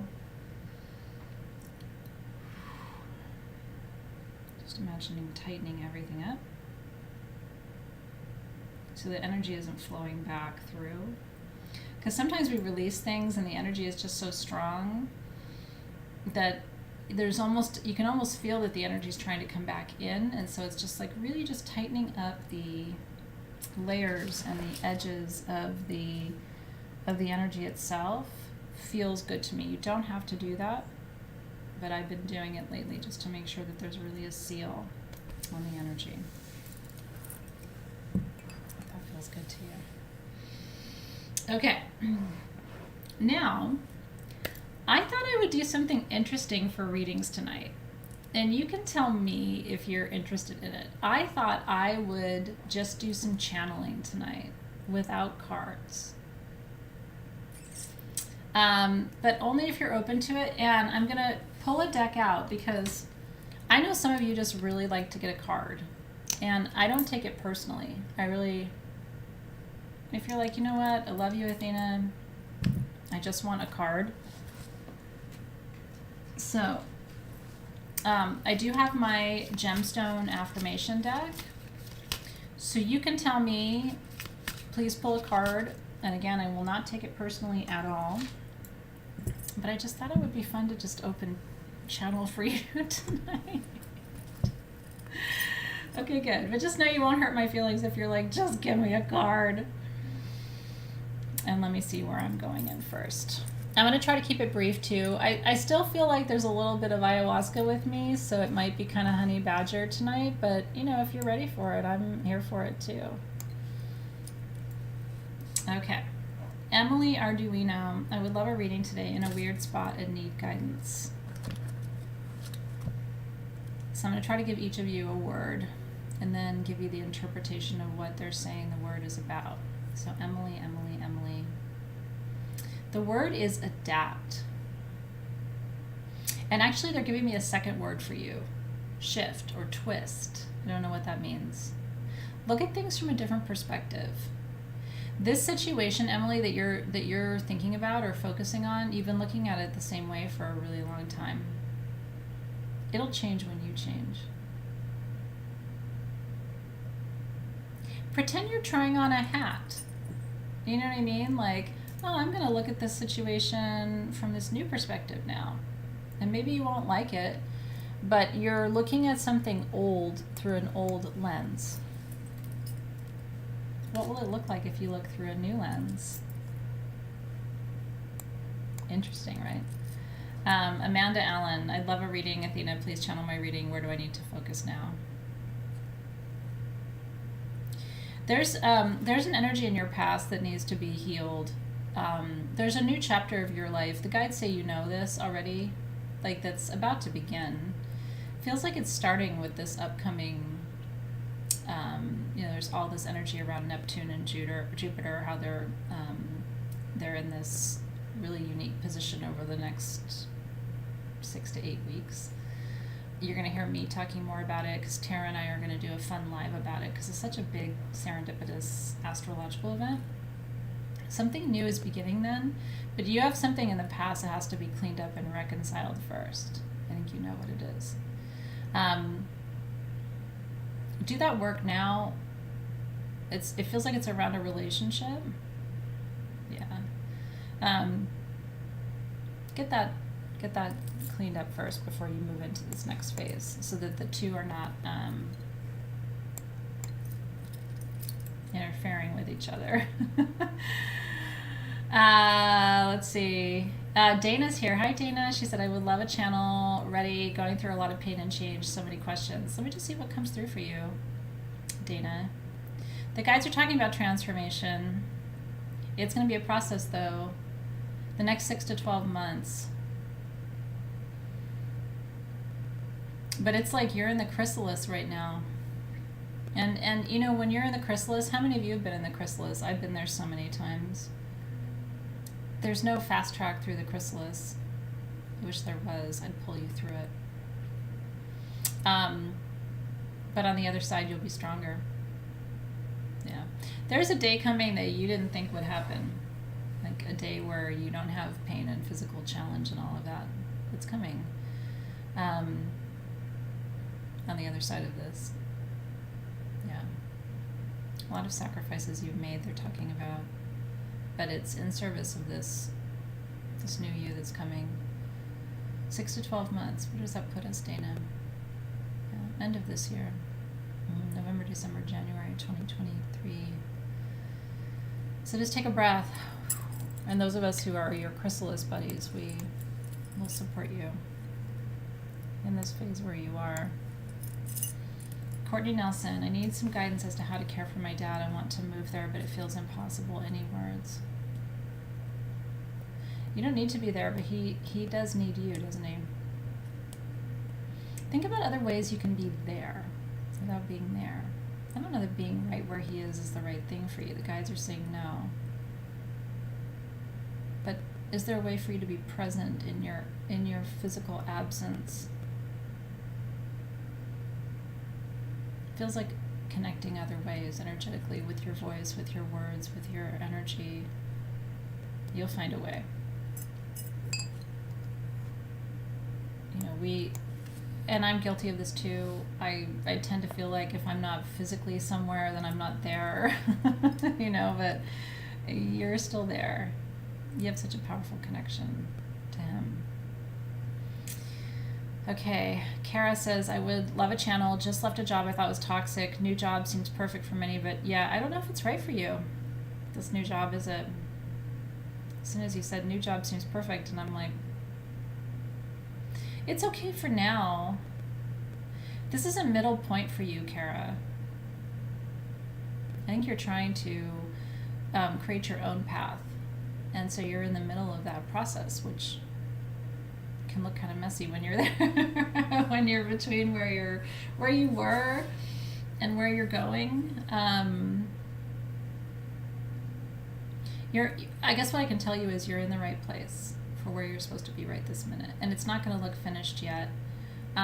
Be very clear and specific at this new moon next Thursday, the 31st, this Aries new moon. Be very specific about what you want, because they're listening. This Aries new moon, you know, is all about getting you back on track. Not just you, Kara, JR, but all of you, right? So we have to work with this new moon very specifically. Aries is very good at responding to us, but we have to be as specific and clear and crystallized as we can possibly be, because Aries doesn't like room left for interpretation. So this new moon is going to be very important for you. Okay. Is this helpful? I hope it's helpful. Sometimes I feel like when I have a card, it's more helpful, but I also sometimes feel like the cards are a distraction. All right, Donna Nova, I'd love a message. I'm on the verge of a shift, advancement, and work with my twin flame across the veil, but I still don't believe in my abilities, I think. I'm not laughing at you, I'm laughing with you, because how many times have we all felt like that, you know?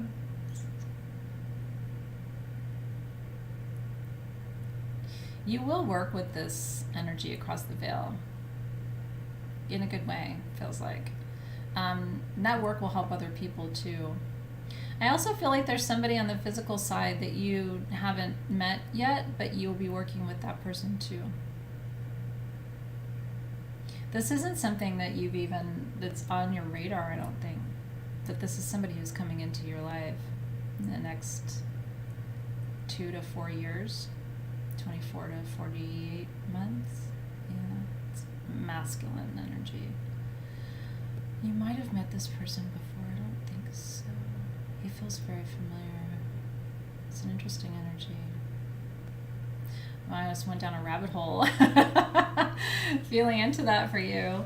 So there's someone on the spirit side, and then there's someone on the physical side too.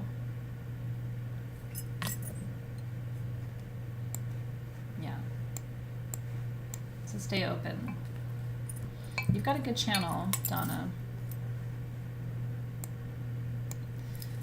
Let's see. All right, Sheila Dupross said, I would love a reading. I need encouragement. Let's see what you've got here, cutie. Sheila. Are you tired? When I go into your field, Sheila, I feel tired and I feel like I want to cry. Yeah. And that's okay. It's been a lot for you, huh?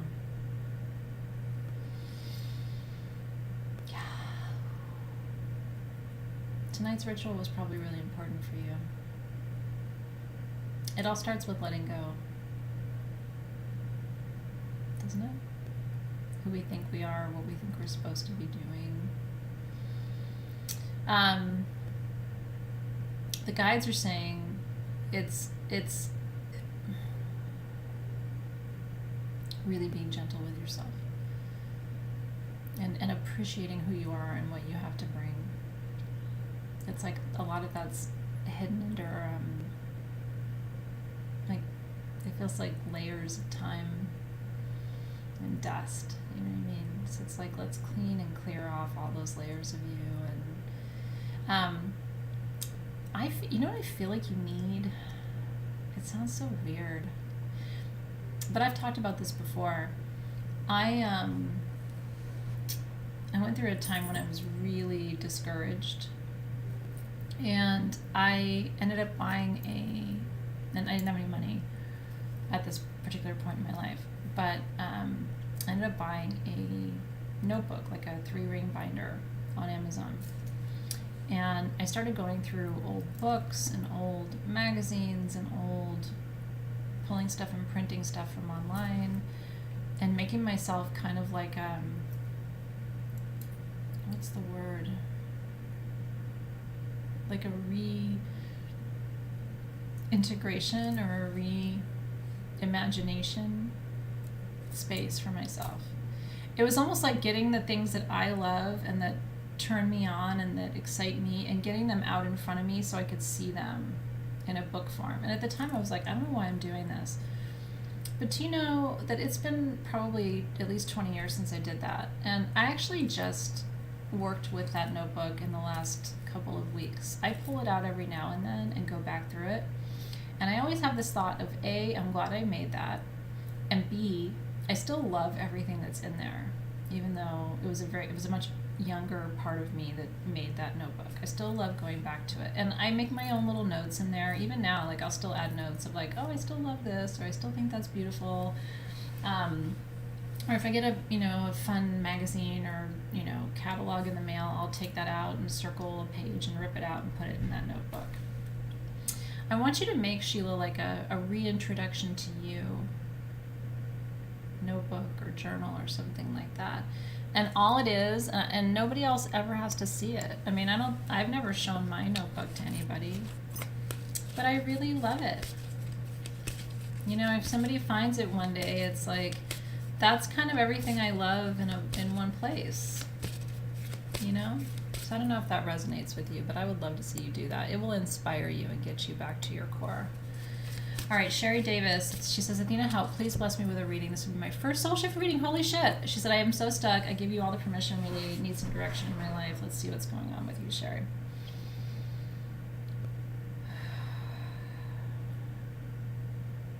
Are you coming up on a return? They're talking about an astrological return. I don't know if it's a Chiron return or a Saturn return.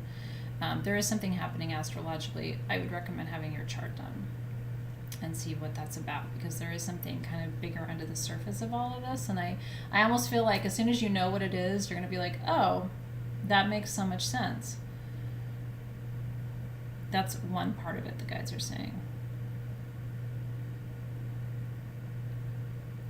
So there is something, it's either past life or it's an unresolved desire from this lifetime, but there's something that you have, this is what the guides are saying, denied yourself, not allowed yourself to do or experience or become or enjoy.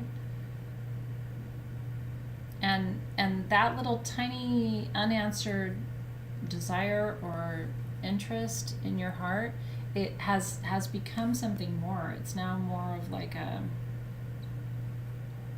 it's now an energy to be moved. If you can figure out what this is, then you can move it easily, Sherry. Is there something or someone or some experience that you were like, I can't do that, I can't have that, I can't... It needs to be addressed or responded to in some way. And I feel like the timing is really important. The guides are saying this year, 2023 and 2024, this next 2 to 3 year period is very important for whatever this is, but it's part of a cycle. What is it for you? Do you know? Sometimes we know right away, and then sometimes it's like, but there's something in you that you've been like, nope, can't do that. But as soon as we say no to something and we turn away from it, it's like a lot of times we contract around that, and then it becomes part of our energy system. And then we're like, I don't know why I feel the way I do, right? So it's about figuring out what that core piece is that's missing. And Universal Healing says, hi, I'm Lori. Hi, Lori. I would love a channel reading. This would be my first soul shift reading. Isn't that cool? She said, we're moving, and I hope we made the right decision. Did she make the right decision? The pendulum is like, yes, yes, yes, you did. It's important. Both why you moved and where you moved are important, the guides are saying. This was a very good decision for you. There's still a little part of you, though, that's like, I think you're questioning it. Which is okay. I mean, anytime we go through big, major transformation as humans, we're always like, well, but did I do the right thing? You'll have affirmation over the next couple of years. This is what the guides are saying, that this was the right move for you. You won't second guess this. But it's different, right? There's somebody or some people you're going to meet, or a group of people where you're moving to, that are part of the why. And once you find those people or that community or that space, you're going to be like, oh yeah, this is totally why I'm here. That will be the point where you don't have any more of these lingering like shoulda, coulda, woulda.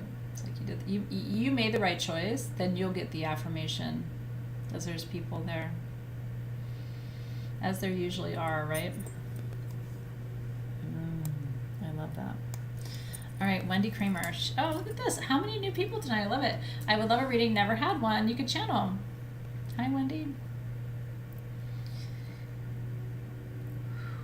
The guys are saying tonight's ceremony was important for you. Childhood stuff. Lineage stuff.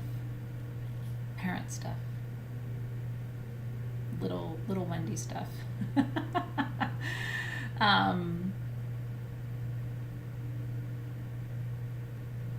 Some of the health challenges they're saying that you've experienced over the last decade are energetic. So a lot of the work that you're doing right now, it's will really help with your aging process and your healing process, getting underneath some of this lineage stuff. Feels like mom stuff, but there's dad stuff in the mix too. But this definitely feels like, wrapping big arms around little Wendy and coming back to her, figuring out what she needs now. Yeah. That'll be a big part of your healing process. All right, where are we going, Spirit?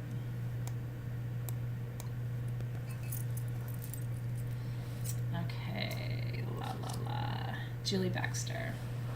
Channel guidance, please, and thank you. Haven't heard from my mom yet since she passed last week. Hi, Julie. Yeah, it's when my mom died, I thought I was gonna hear from her nonstop. She played these little games with the lights with me for about 2 weeks after she died. And then I felt her in that bigger place where I can't quite track her now. But it makes me happy how big she is now. How wide she is now. Maybe your mom is the same. I think there have to be commonalities, don't you? Let me feel into what the guides want to share with you about that. She's there. And they're saying you've already had moments where you really did feel her around you. But now she has to negotiate that great expanse, where they all go and they become part of the matrix, right? They become part of that. It's an expanse so big, Julie, we can't even wrap our human minds around it. Our lives are so small compared to what those ones are experiencing.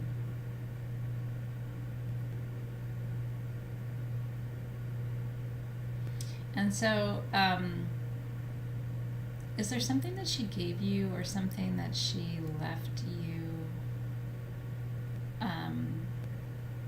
or something that she loved, the guides are saying? Because it feels like there's an energy, there's a particular place with your belongings or in your home where I feel like her energy is strongest, and it's around something that she either gave you or left to you. And the guides are saying to really connect with, remember, the belongings that they leave behind are most powerful in the first few months afterward because the life force energy is still there. So dedicate that space to her and build that space now in these first early weeks, and then that'll give you a place to connect with her around. Yeah. Okay, woo, where are we going? Spirit. Christy Harkins. Let's see, after this weekend I could really use a reading, and if the guides agree I've been stuck before this, any form Never had one. Look at that. Let's see what's coming up for you, Christy. The guides are saying trust. I know it's hard. Trust the process. Have you been feeling... So this is what the guides are saying. She's felt a little alone. Have you felt alone? They're not abandoning you. Sometimes when they, are not answering our every call, it's because they're also teaching us how to sort through things and sift through things and make sense of things too. Sometimes they give us a little bit of latitude to begin to create meaning and structures and understanding in our own lives, so they don't sort out every single detail, but they're saying she's been in that place. So now you're ready, right? For more connection, more guidance, more support. I feel like you're through that phase. So just let them know. Yes, I know you guys are leaving me to sort this out and to find my own way and my own solutions, but I also need your support and your encouragement and your presence, and please make that known to me. It's okay to ask for help sometimes. Okay, guys? I need you. I'm just mortal and human over here. Where are you at? Yeah. I've been there. Vanya says, if Aya, still in you, has insight for me for the rest of this year, I would love to see. I so much would love to know what is coming. Not sure why, but need to know. She's still around. What does Vanya need to know?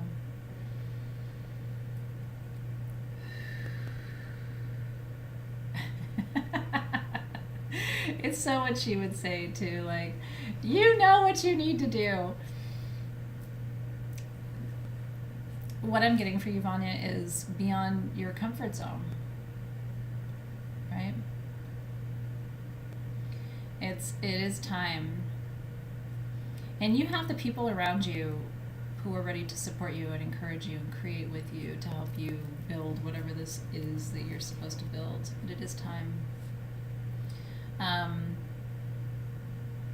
Interestingly, this is also connected to expansions in love and in relationships.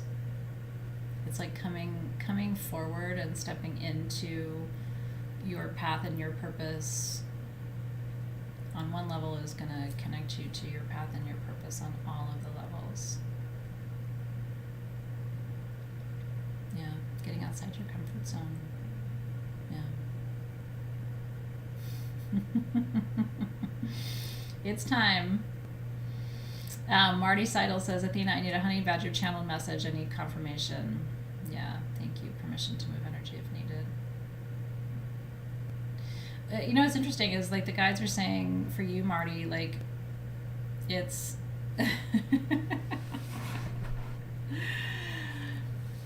I think the problem with you, Marty, this is what they're saying, is that you ask them for help, but then you get involved. Which I do it too, like, hey, spirit guides, move whatever you need to move. And then it's like, but also, could you please move this thing over here? Because I really, and it's like, yeah, they don't need you to drive the bus, right? If they're going to drive the bus, they drive the bus. Do you really believe? Or not? Are you really willing to take your hands off the wheel and see what they do?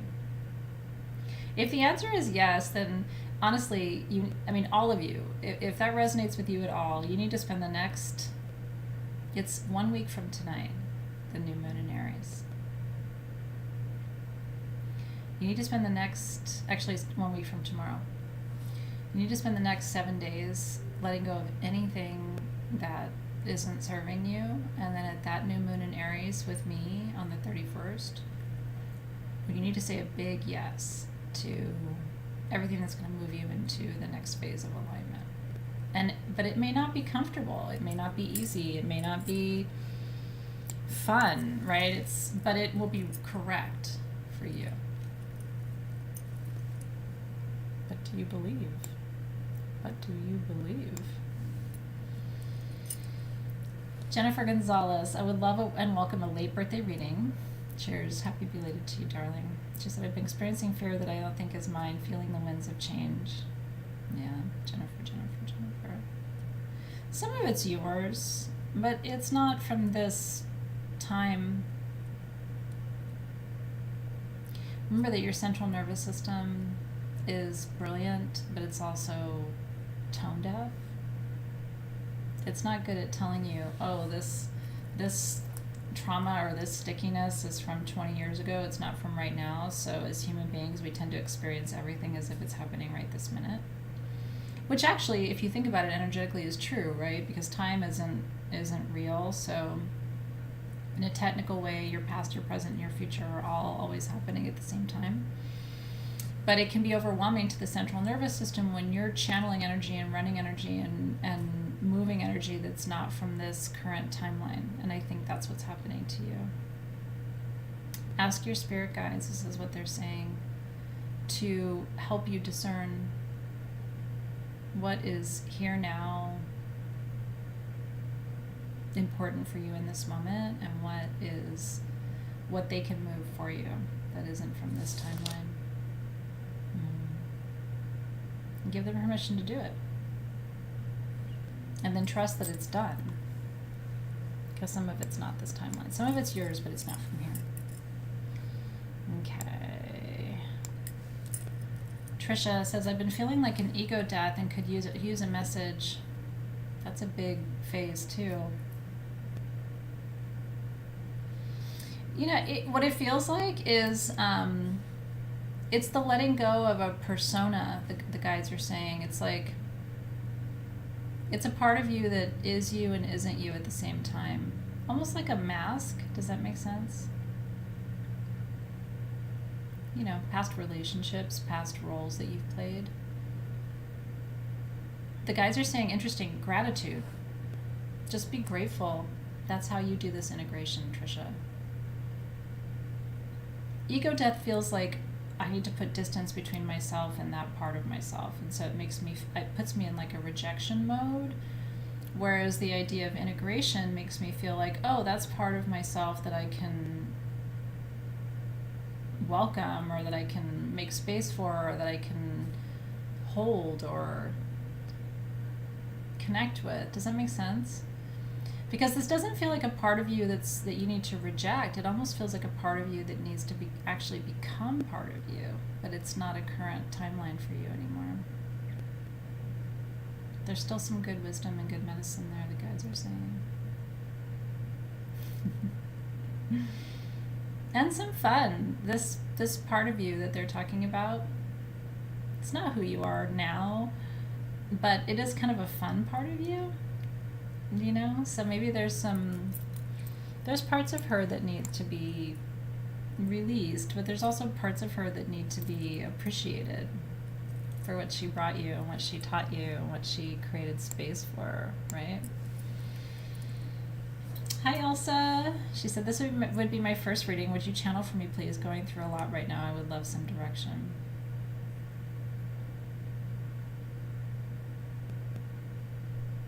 You know what the guides are saying, Elsa? It's time to be happy. Feels complicated for you. Do you have guilt around that? It's time for you to be happy. It's okay for you to choose ease, and I don't know why I feel like I just want to cry.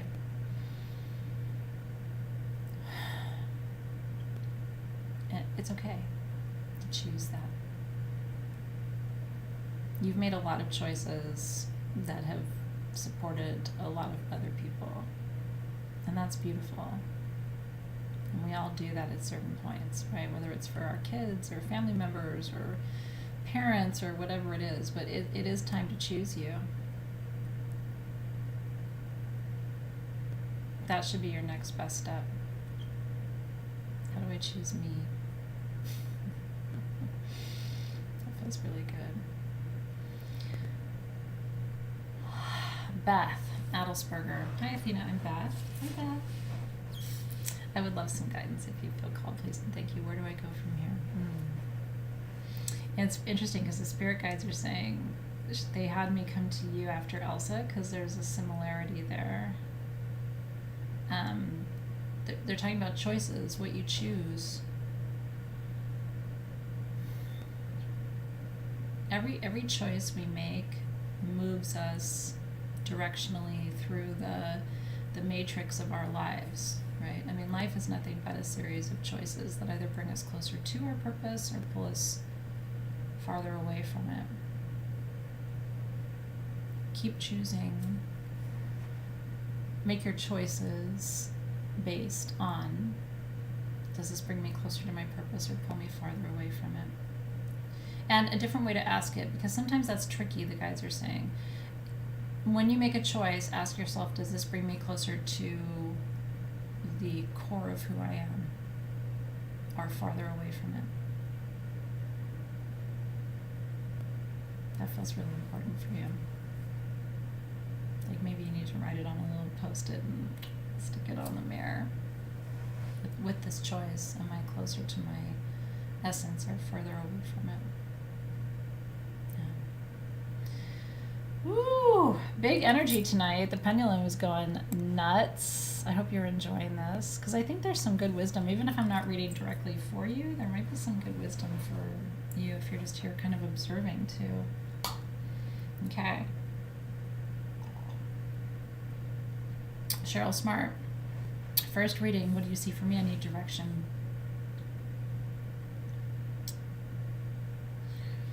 Interesting, because for you, the guides are moving in a different direction. The guides are saying that for you, it's been about integrity and moving in the direction of truth and alignment with your truth, Cheryl. That's been so important for you. And you've done a good job, but this is a process that continues, is what they're saying. So for you, the question becomes, there's always a question, right? Again, coming back to choices and decisions that we make, which is such a message from ayahuasca too. Because ayahuasca, the first thing ayahuasca will teach you most of the time is to look at the way you've made decisions in your life. Because your decisions are who you are. That's how we proceed on our path, is saying yes to this and no to that, and yes to this person and no to that person, and yes to this idea and no to that idea, and yes to this opportunity and no to that opportunity, yes to living here and no to living there, right? So, that process continues for you, Cheryl. And so your question is, does this bring me closer to my truth and my integrity, on my soul's purpose, or does it take me further away from it? And letting that be the criteria that guides your decision process. Does this bring me closer to my truth, closer to my essence, right? Big questions today. All right, Joanne Stanley says, never had a reading for Soul Shift. How fun is that? Hi, Joanne. Big waves of energy around you. Right now, it's like sitting with it. That's what the guides are saying. Sometimes it's all you can do. Like, there's so much energy that it's just like, okay, it's like being surrounded by power lines. Let me figure out how to ground this energy. You're grounding energy right now. This will settle. Some things will be different once the energy is grounded around you. In a good way, though.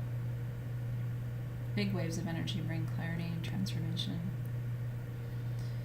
And appreciation for what we have. Mm-hmm. But for right now, it feels like that's the work around you, Joanna. It's just to ground the energy a little bit. And then you can figure out how to run it. Bailey says, hi Athena. Hi Kristen. Sending permission to channel for me. Am I in a good energy spot to sustain my current happiness? Let's see. For Kristen. I think so. Take better care of your body, the guys are saying. I don't know what that means for you. I'm not like a real, me, like I do certain things every day to take care of my body, but I'm not terribly consistent. My life life's too busy to be super, super consistent. But they're talking about sleep, hydration, and nutrition, and your digestive system. Just make sure you're taking care of your physical body. Simple things every day make a big difference, right? Yeah. Let me know if you have other questions about that. But they were talking about your physical body. It doesn't seem like there's anything wrong, but it's just about making sure that you're getting enough rest, again, enough nutrition, and enough hydration. Yeah. Let's see, where am I going now? Amanda Ciliadis would love a channeled reading if you feel called. How to connect better to my guides and what my next step should be feeling stuck.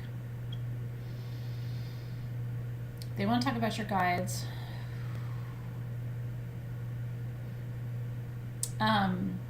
This is a weird question, but this is what they're asking. Is there like an in-person thing where you are that you thought about going to and you didn't go to? There's some kind of local in-person class or group or something. They're showing me what it is, and it looks like a yoga studio, but I mean, I have a frame of reference for what I'm seeing. But it feels like there's a group of people or healers or something. It might even be a yoga class that would be good for you. And they keep saying it's something that you looked at before but decided not to do. I don't know. It could have been a long time ago. Will you take a look at that again? Have you been thinking about getting training, or are you a certified yoga teacher? I'm just trying to like put together what they're showing me. Maybe that's what it is. Are you going to get certified as a yoga teacher? I don't know what it is, but it feels like something you need to revisit. Feels important for your journey. All right, Jenny Reader. I would love it if I could get a channel message for my birthday. I know, it was last week. Looking for guidance about my health, digging into my chart in my 6th house.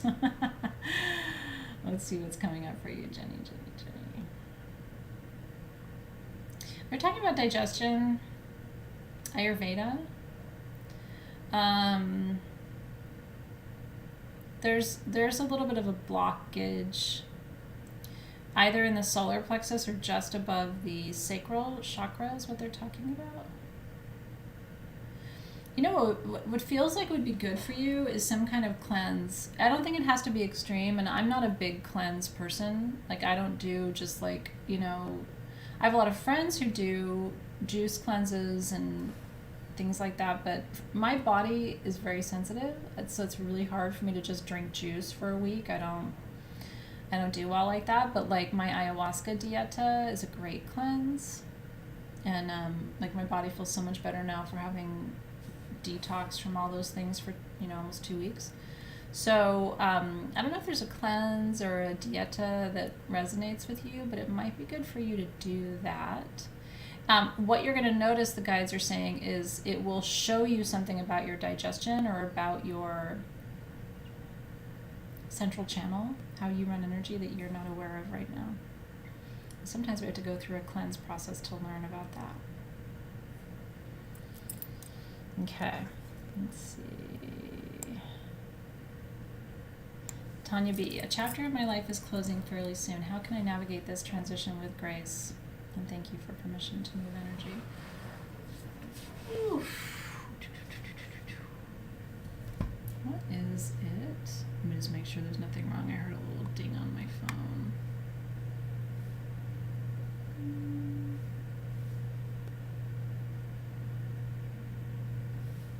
No, nothing is wrong. Let me feel into this for you.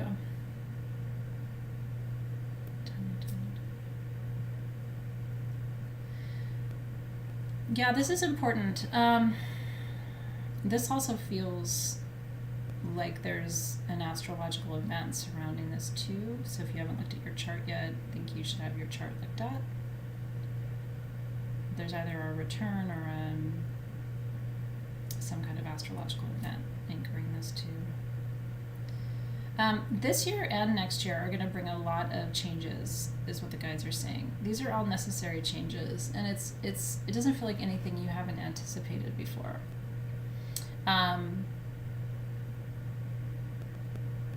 But you will have to change and adapt to meet these changes that you're going to face. They're like, she knows this.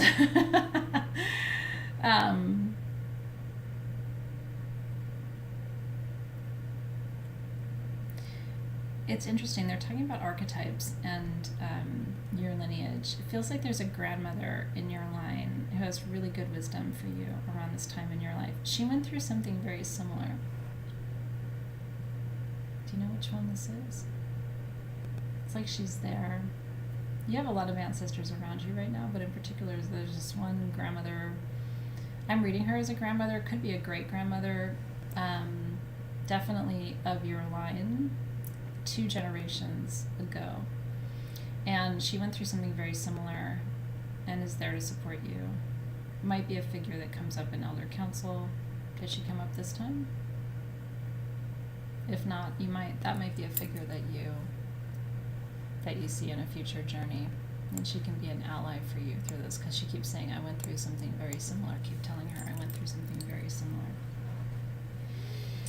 Okay, Kaz, thank you, Athena. I give you permission to read my energy. Channel a message if you could from my dear father, Terry, please. I've been wishing to hear from him for over 20 years. You're very much like him, aren't you?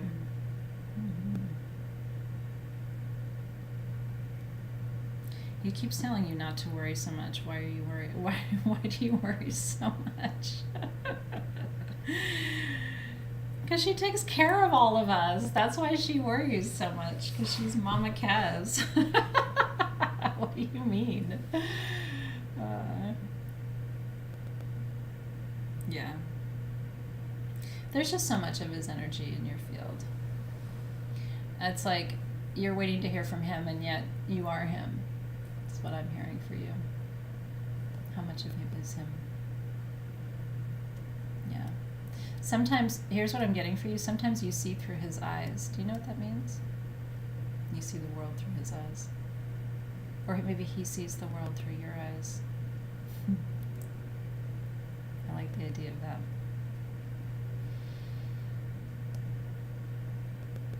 You don't have to sort this all out. You don't have to fix it. And you worrying about it isn't going to change it.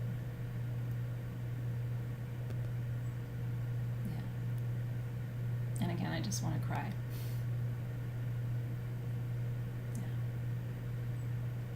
Yeah. It feels like wanting to take the pressure off of you. Yeah. It's a big mantle that you carry, and you do it. It's not like you have to do it, you know? To keep him alive, you know? He's just with you. He is you. You are him. He sees through your eyes. Yeah. Oof. Moving that energy through for just a minute. Yeah. I hope that helped you. Okay. Christina G. A birthday message. Happy birthday to you. Oh, spirit guides, what does Christina need to know on this her day? That you're beautiful. That's the first thing I felt. She's beautiful. Of course you are.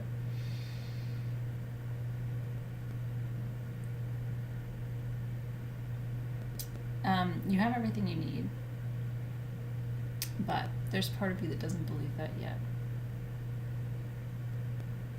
There's self-worth, confidence, peace. And there's nothing for you to do. It will come with time.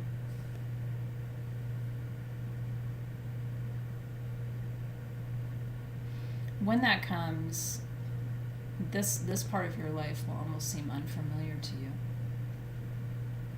Once that piece falls into place. You'll even see it in your eyes. That's how you'll know when it's there.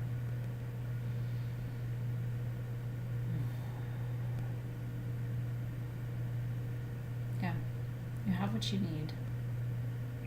You will know it soon. And then when that knowing and that confidence and that strength comes, it will change everything for you. You have a long path ahead of you, very long. So don't try to rush it either. And try to enjoy where you are this year, this month, today. But watch your eyes, because they'll show what this next phase looks like.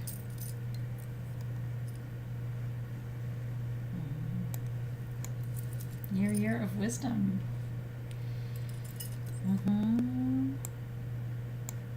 Okay, Gabby and Sage. Channel, please. This would be my first reading. Is the grass greener on the other side?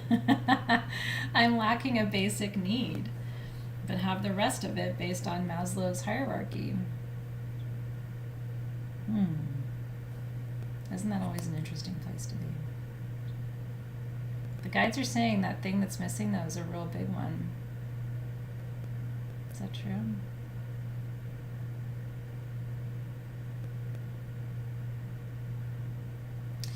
That's what I'm getting for you. You can try to talk yourself into being okay without it, because I have everything else. But this has been nagging at you. Do you understand why that is? What you need to address? Maybe you have everything that everybody else needs, but not everything that you need. Whatever this is, it's worth exploring. Identifying where it can come from. I feel like you're going to quest for it until you find it. The pendulum is like... Is the grass greener? No. But there's something missing. No. Interesting. All right, Michelle Brecker. I feel like I've had a big breakthrough. Am I on the right path? Woo! Feels like it. Yeah, they're showing me like a big open door. Michelle. There's definitely been a shift. They're talking about like details and accountability and who's going to do what, and there's like a lot of like refinement and planning and like technical stuff happening around you, and there are people helping with that. Is that true? So this isn't all on your shoulders. Yeah, it feels good. Don't second guess it. There's a lot of movement though behind the scenes around you for sure. Okay.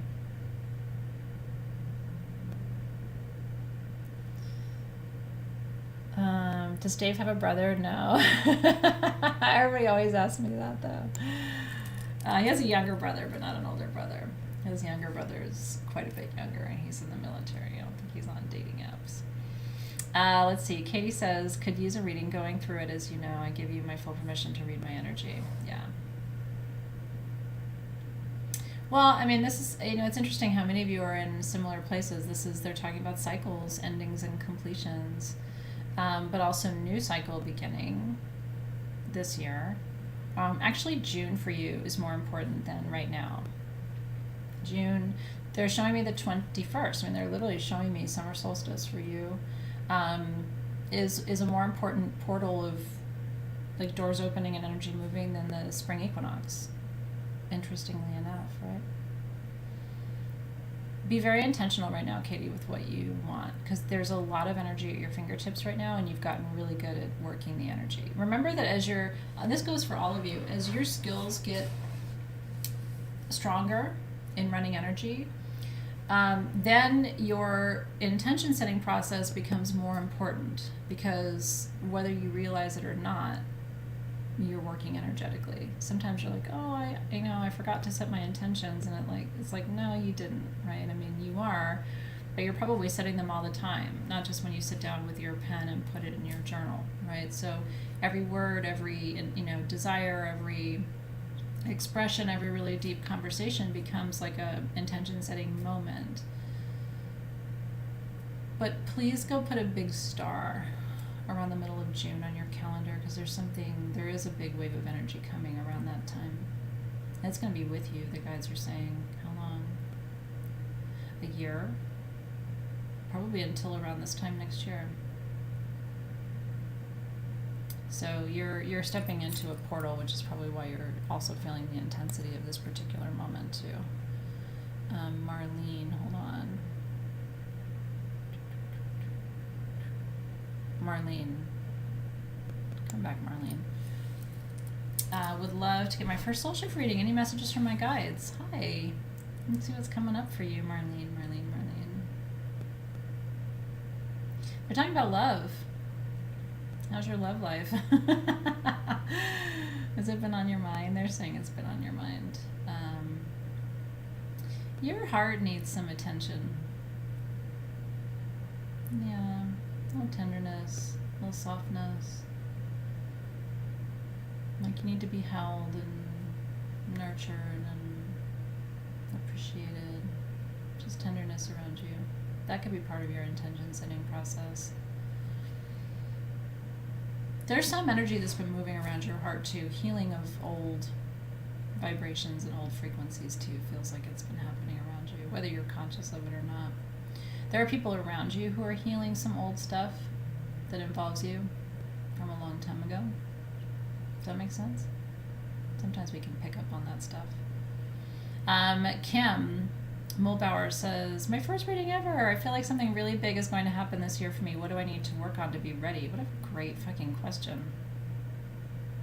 Let's see what the guides have to say, Kim. Yeah, it feels like it's related to money.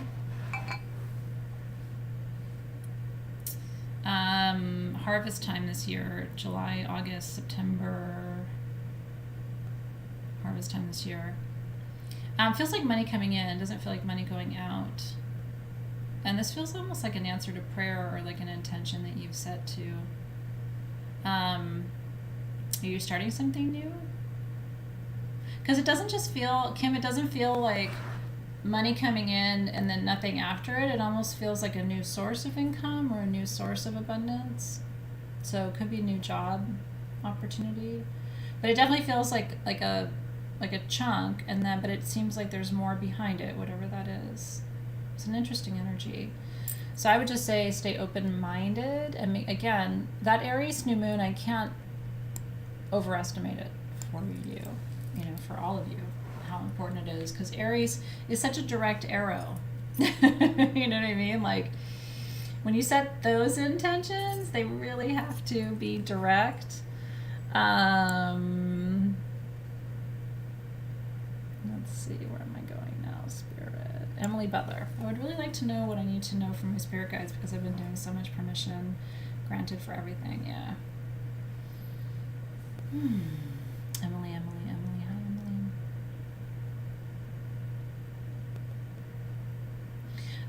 What I'm feeling for you is I feel like there's this huge wave of support from spirit guides, because it almost feels like acknowledging you, how much grounding, how much what they're saying is you've created a foundation, you are creating a foundation, and it feels like support around you, and your own ability to support yourself, if that makes sense.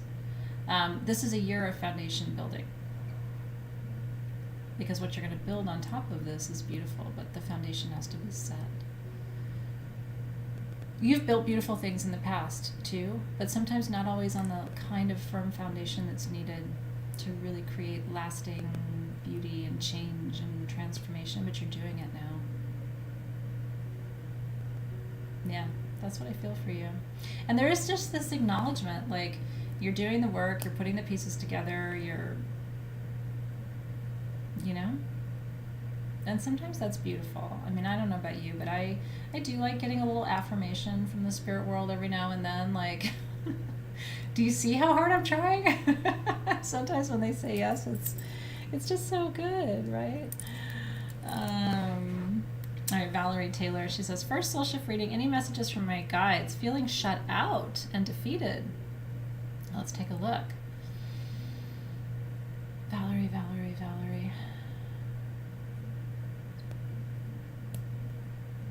Yeah, when I step into your energy field, when I leave Emily's and step into yours, I feel tired. Yeah, I feel tired. Are you tired? Sometimes exhaustion can have us feeling defeated, you know what I mean? It's like every step we take feels like we're lifting 100 pounds. I've been there, so I don't know. That's my own interpretation of that experience. Open your heart. That's what the guides are saying. There's part of you that's a little closed off. And it's and you're not wrong, right? But you will have to open that part of yourself to have a different experience. I know how hard it is to open up part of yourself when you've closed it for a good reason. Yeah. Now's as good a time as any. Very few of us get to the end of our lives and say, I wish I had closed my heart more. I wish I had never opened my heart. Very few people say that. Most people get to the end of this weird fucking ride and say, I should have trusted a little bit more. I could have softened up a little bit. Maybe just soften one more time.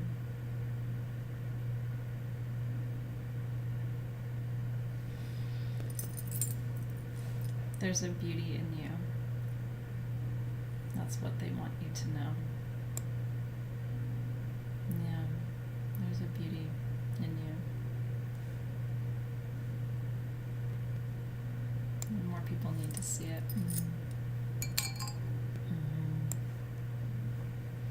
Where are we going, Spirit?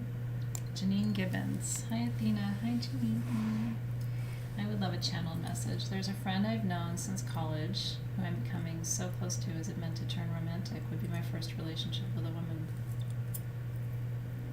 Oh, isn't that fun? All right, Janine. Feels deep. It does.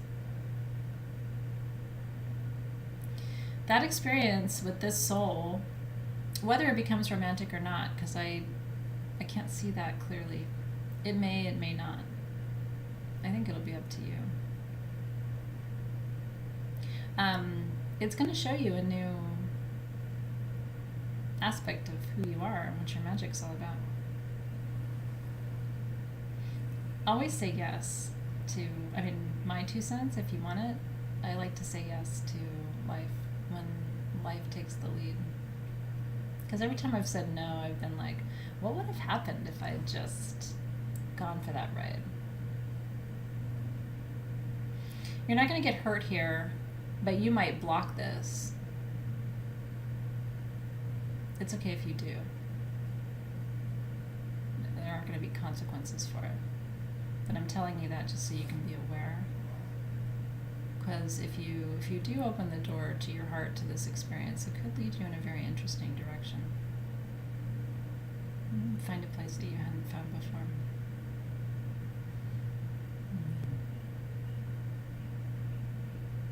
You know what the guides are saying? It's really cool. You will look back on that time with great fondness for those memories that you'll make. Isn't that cool to know about that in advance? It will teach you to enjoy those experiences a little bit more. Hillary, can I please have a pre-birthday reading? I was told in Elder Council that changes are starting today, but no clarity about them. Any info you can provide? Many thanks. Let's take a look. Hi, Hillary. Happy early birthday to you, sweetheart. Yeah, the guides are saying this whole year is a kind of a swirl for you. November feels like a high point. January feels like another little how much change comes this year? It's interesting how that you came after Janine. Different situation. Same energy line though. Like how much Janine's life changes this year will ultimately be up to Janine. How much your life changes this year will ultimately be up to you. You'll have, though, advanced knowledge, you'll have the information that you need, and you'll have choices and options. And the guys are saying don't make choices based in fear. Again, there seems to be kind of a recurring theme tonight around asking questions like, is this going to move me closer to my passion and my purpose or further away from it? Is this going to move me closer to the core and the essence of who I am or further away from it? Like when you don't know how to make a choice because you're presented with complicated situations and you know that choices determine outcomes, right, and energy,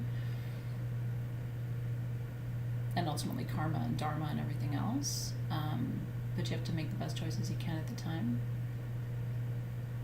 Those feel like important questions for you to ask too.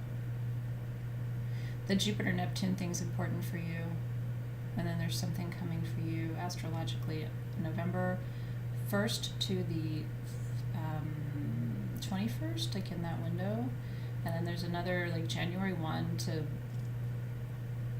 feels like the same, January 1 to 21 is some other kind of window for you. I'd be curious to know astrologically what kind of like,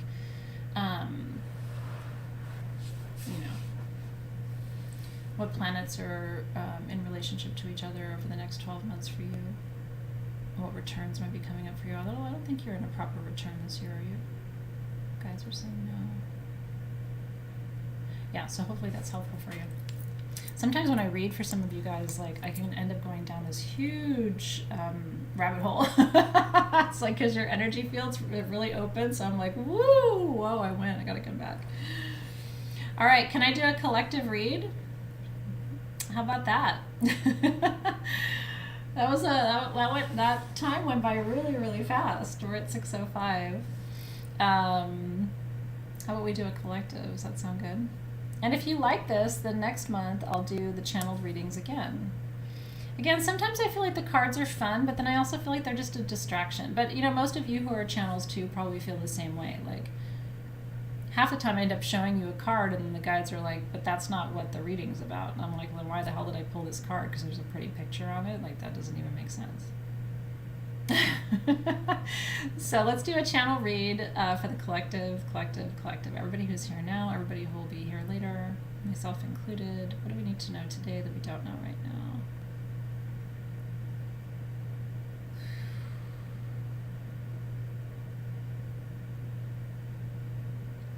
The nature of time is changing. Guides. It is changing though. Have you noticed that? The nature of time is changing. You prefer the channel better?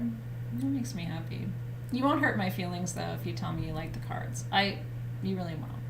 And some people do like the cards and I totally get it. It's what people are used to and I know the routine. Don't take time for granted. Really use the season ahead of you for your growth and your development. Don't make excuses. We've had excuses. This is what the guides are saying. We've had excuses. Oh, I can't do this because of the pandemic, or I can't do this because, lockdown, or I can't. But there's fewer of those excuses now. Now we have to start to move the energy and grow and expand. Try to understand your own blind spots. What can't you see clearly? Because of your bias, because of your judgment, because of your fear. Like, what is it in your life that you have trouble seeing? Yeah, and a lot of us are fucking tired. And we're tired of being tired. Anybody tired of being tired? I'm tired of being tired. So there's all this kind of pent up energy in the field, and we have to learn how to move that energy through. So don't make excuses. But figure out where you don't have clarity in your own life. And figure out what that blind spot is and learn how to address it so that it doesn't hold you back from the progress you're supposed to be making now that we don't have the excuses anymore. Does that make sense? What's your blind spot? Do you know what it is? We all have them. We have blind spots in love, we have blind spots at work, we have blind spots when it comes to our children, we have blind spots when it comes to each other, right? Do you know what yours are?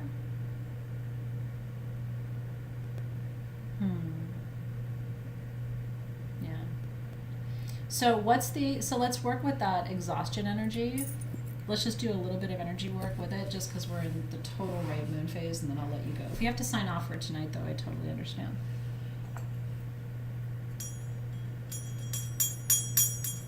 Because that was session 3. Tomorrow, same time, I'll be with you for session 4.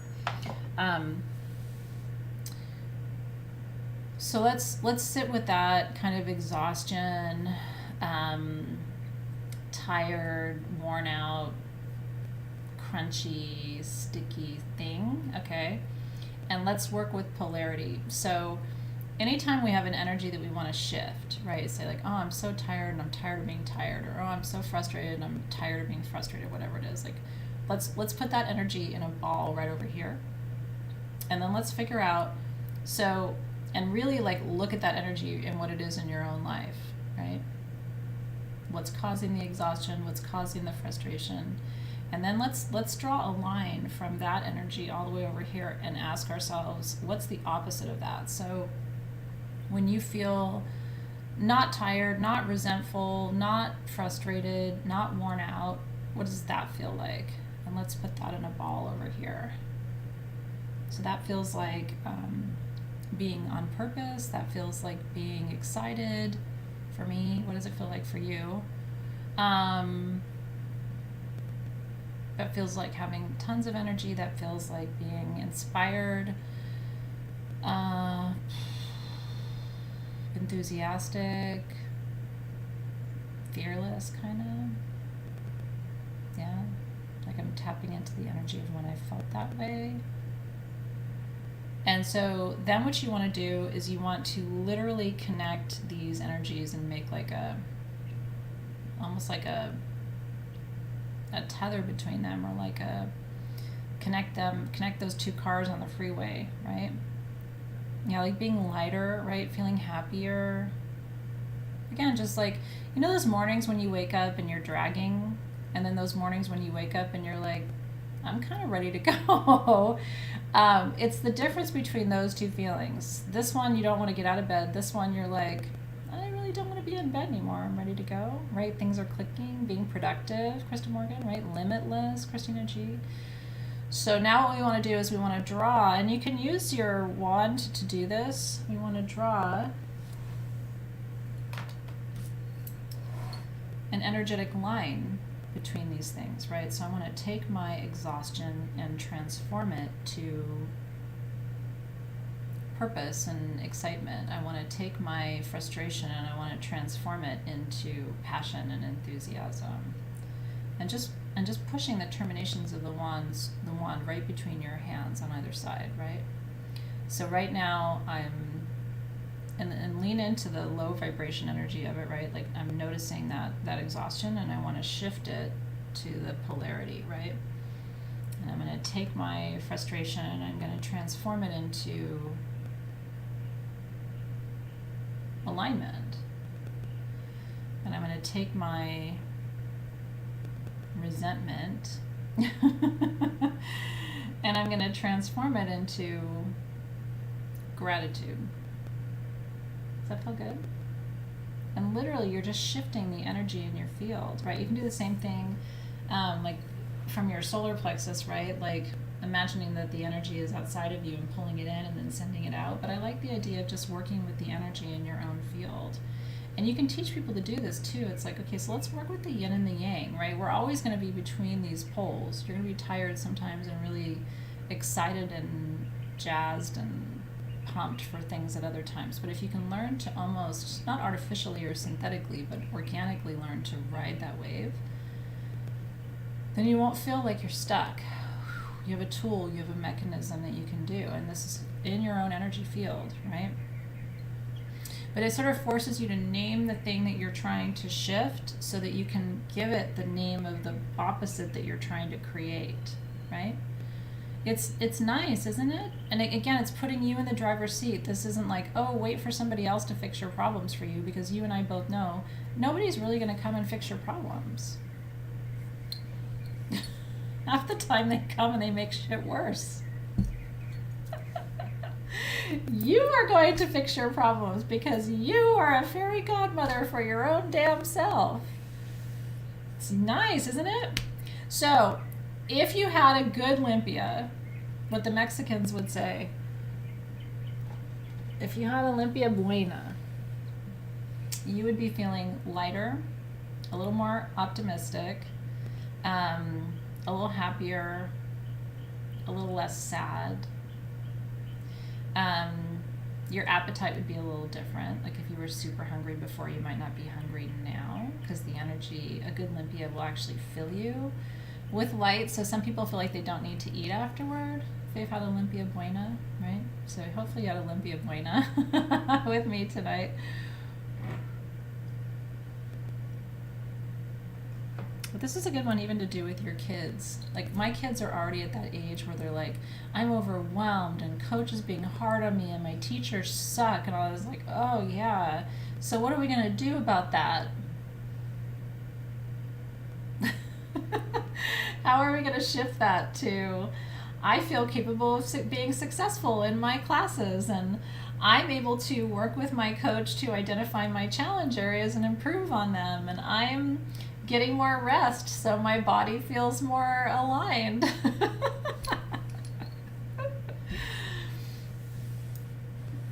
It's never too early to teach people how to shift energy in their field, right? Let them have a good bitch session, right? And then, okay, so how do we shift that over to the other side, right? Aho, you guys. All right, well, thank you so much for being here. I really hope you enjoyed class with me tonight. I super enjoyed it. I always love session 3. And going for a journey with you that was really more of a ceremony than a journey, but I hope you enjoyed it.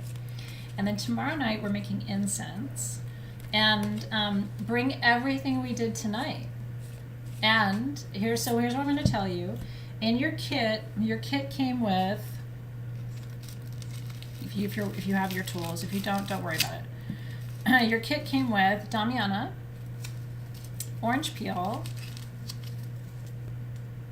and Helichrysum, all from Mexico. I'm going to encourage you to go through your apothecary. And if you don't have an apothecary, go through your damn kitchen drawers. Get some dried rosemary, some dried basil, some dried roses. Go through your garden. Pick up the dried leaves and around your herb garden if you have one, and bring those in. And then we're going to add in our limpia tonight, whether you made the mezcal version or the essential oil version.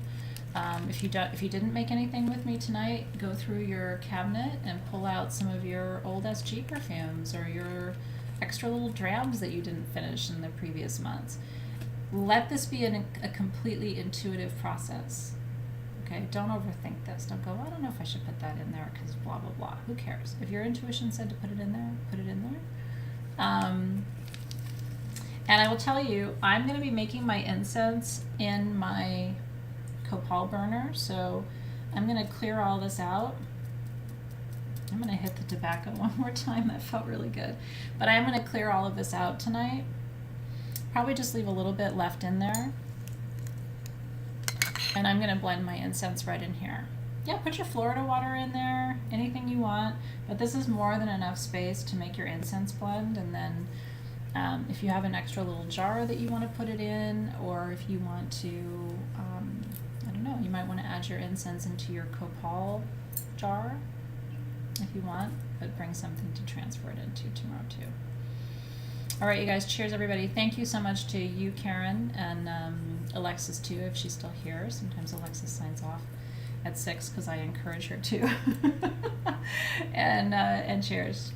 Our journey through Mexico is almost complete, but the most important part of the work of the month was tonight, for sure. You had a Damiana margarita and tacos with hibiscus for your birthday at a Mexican restaurant, and I wasn't there. I would love a Damiana margarita. All right, cheers, you guys. Have a great rest of your evening. I'll see you tomorrow at 3 p.m. for session 4 and our closing ceremony for March. I'll see you then.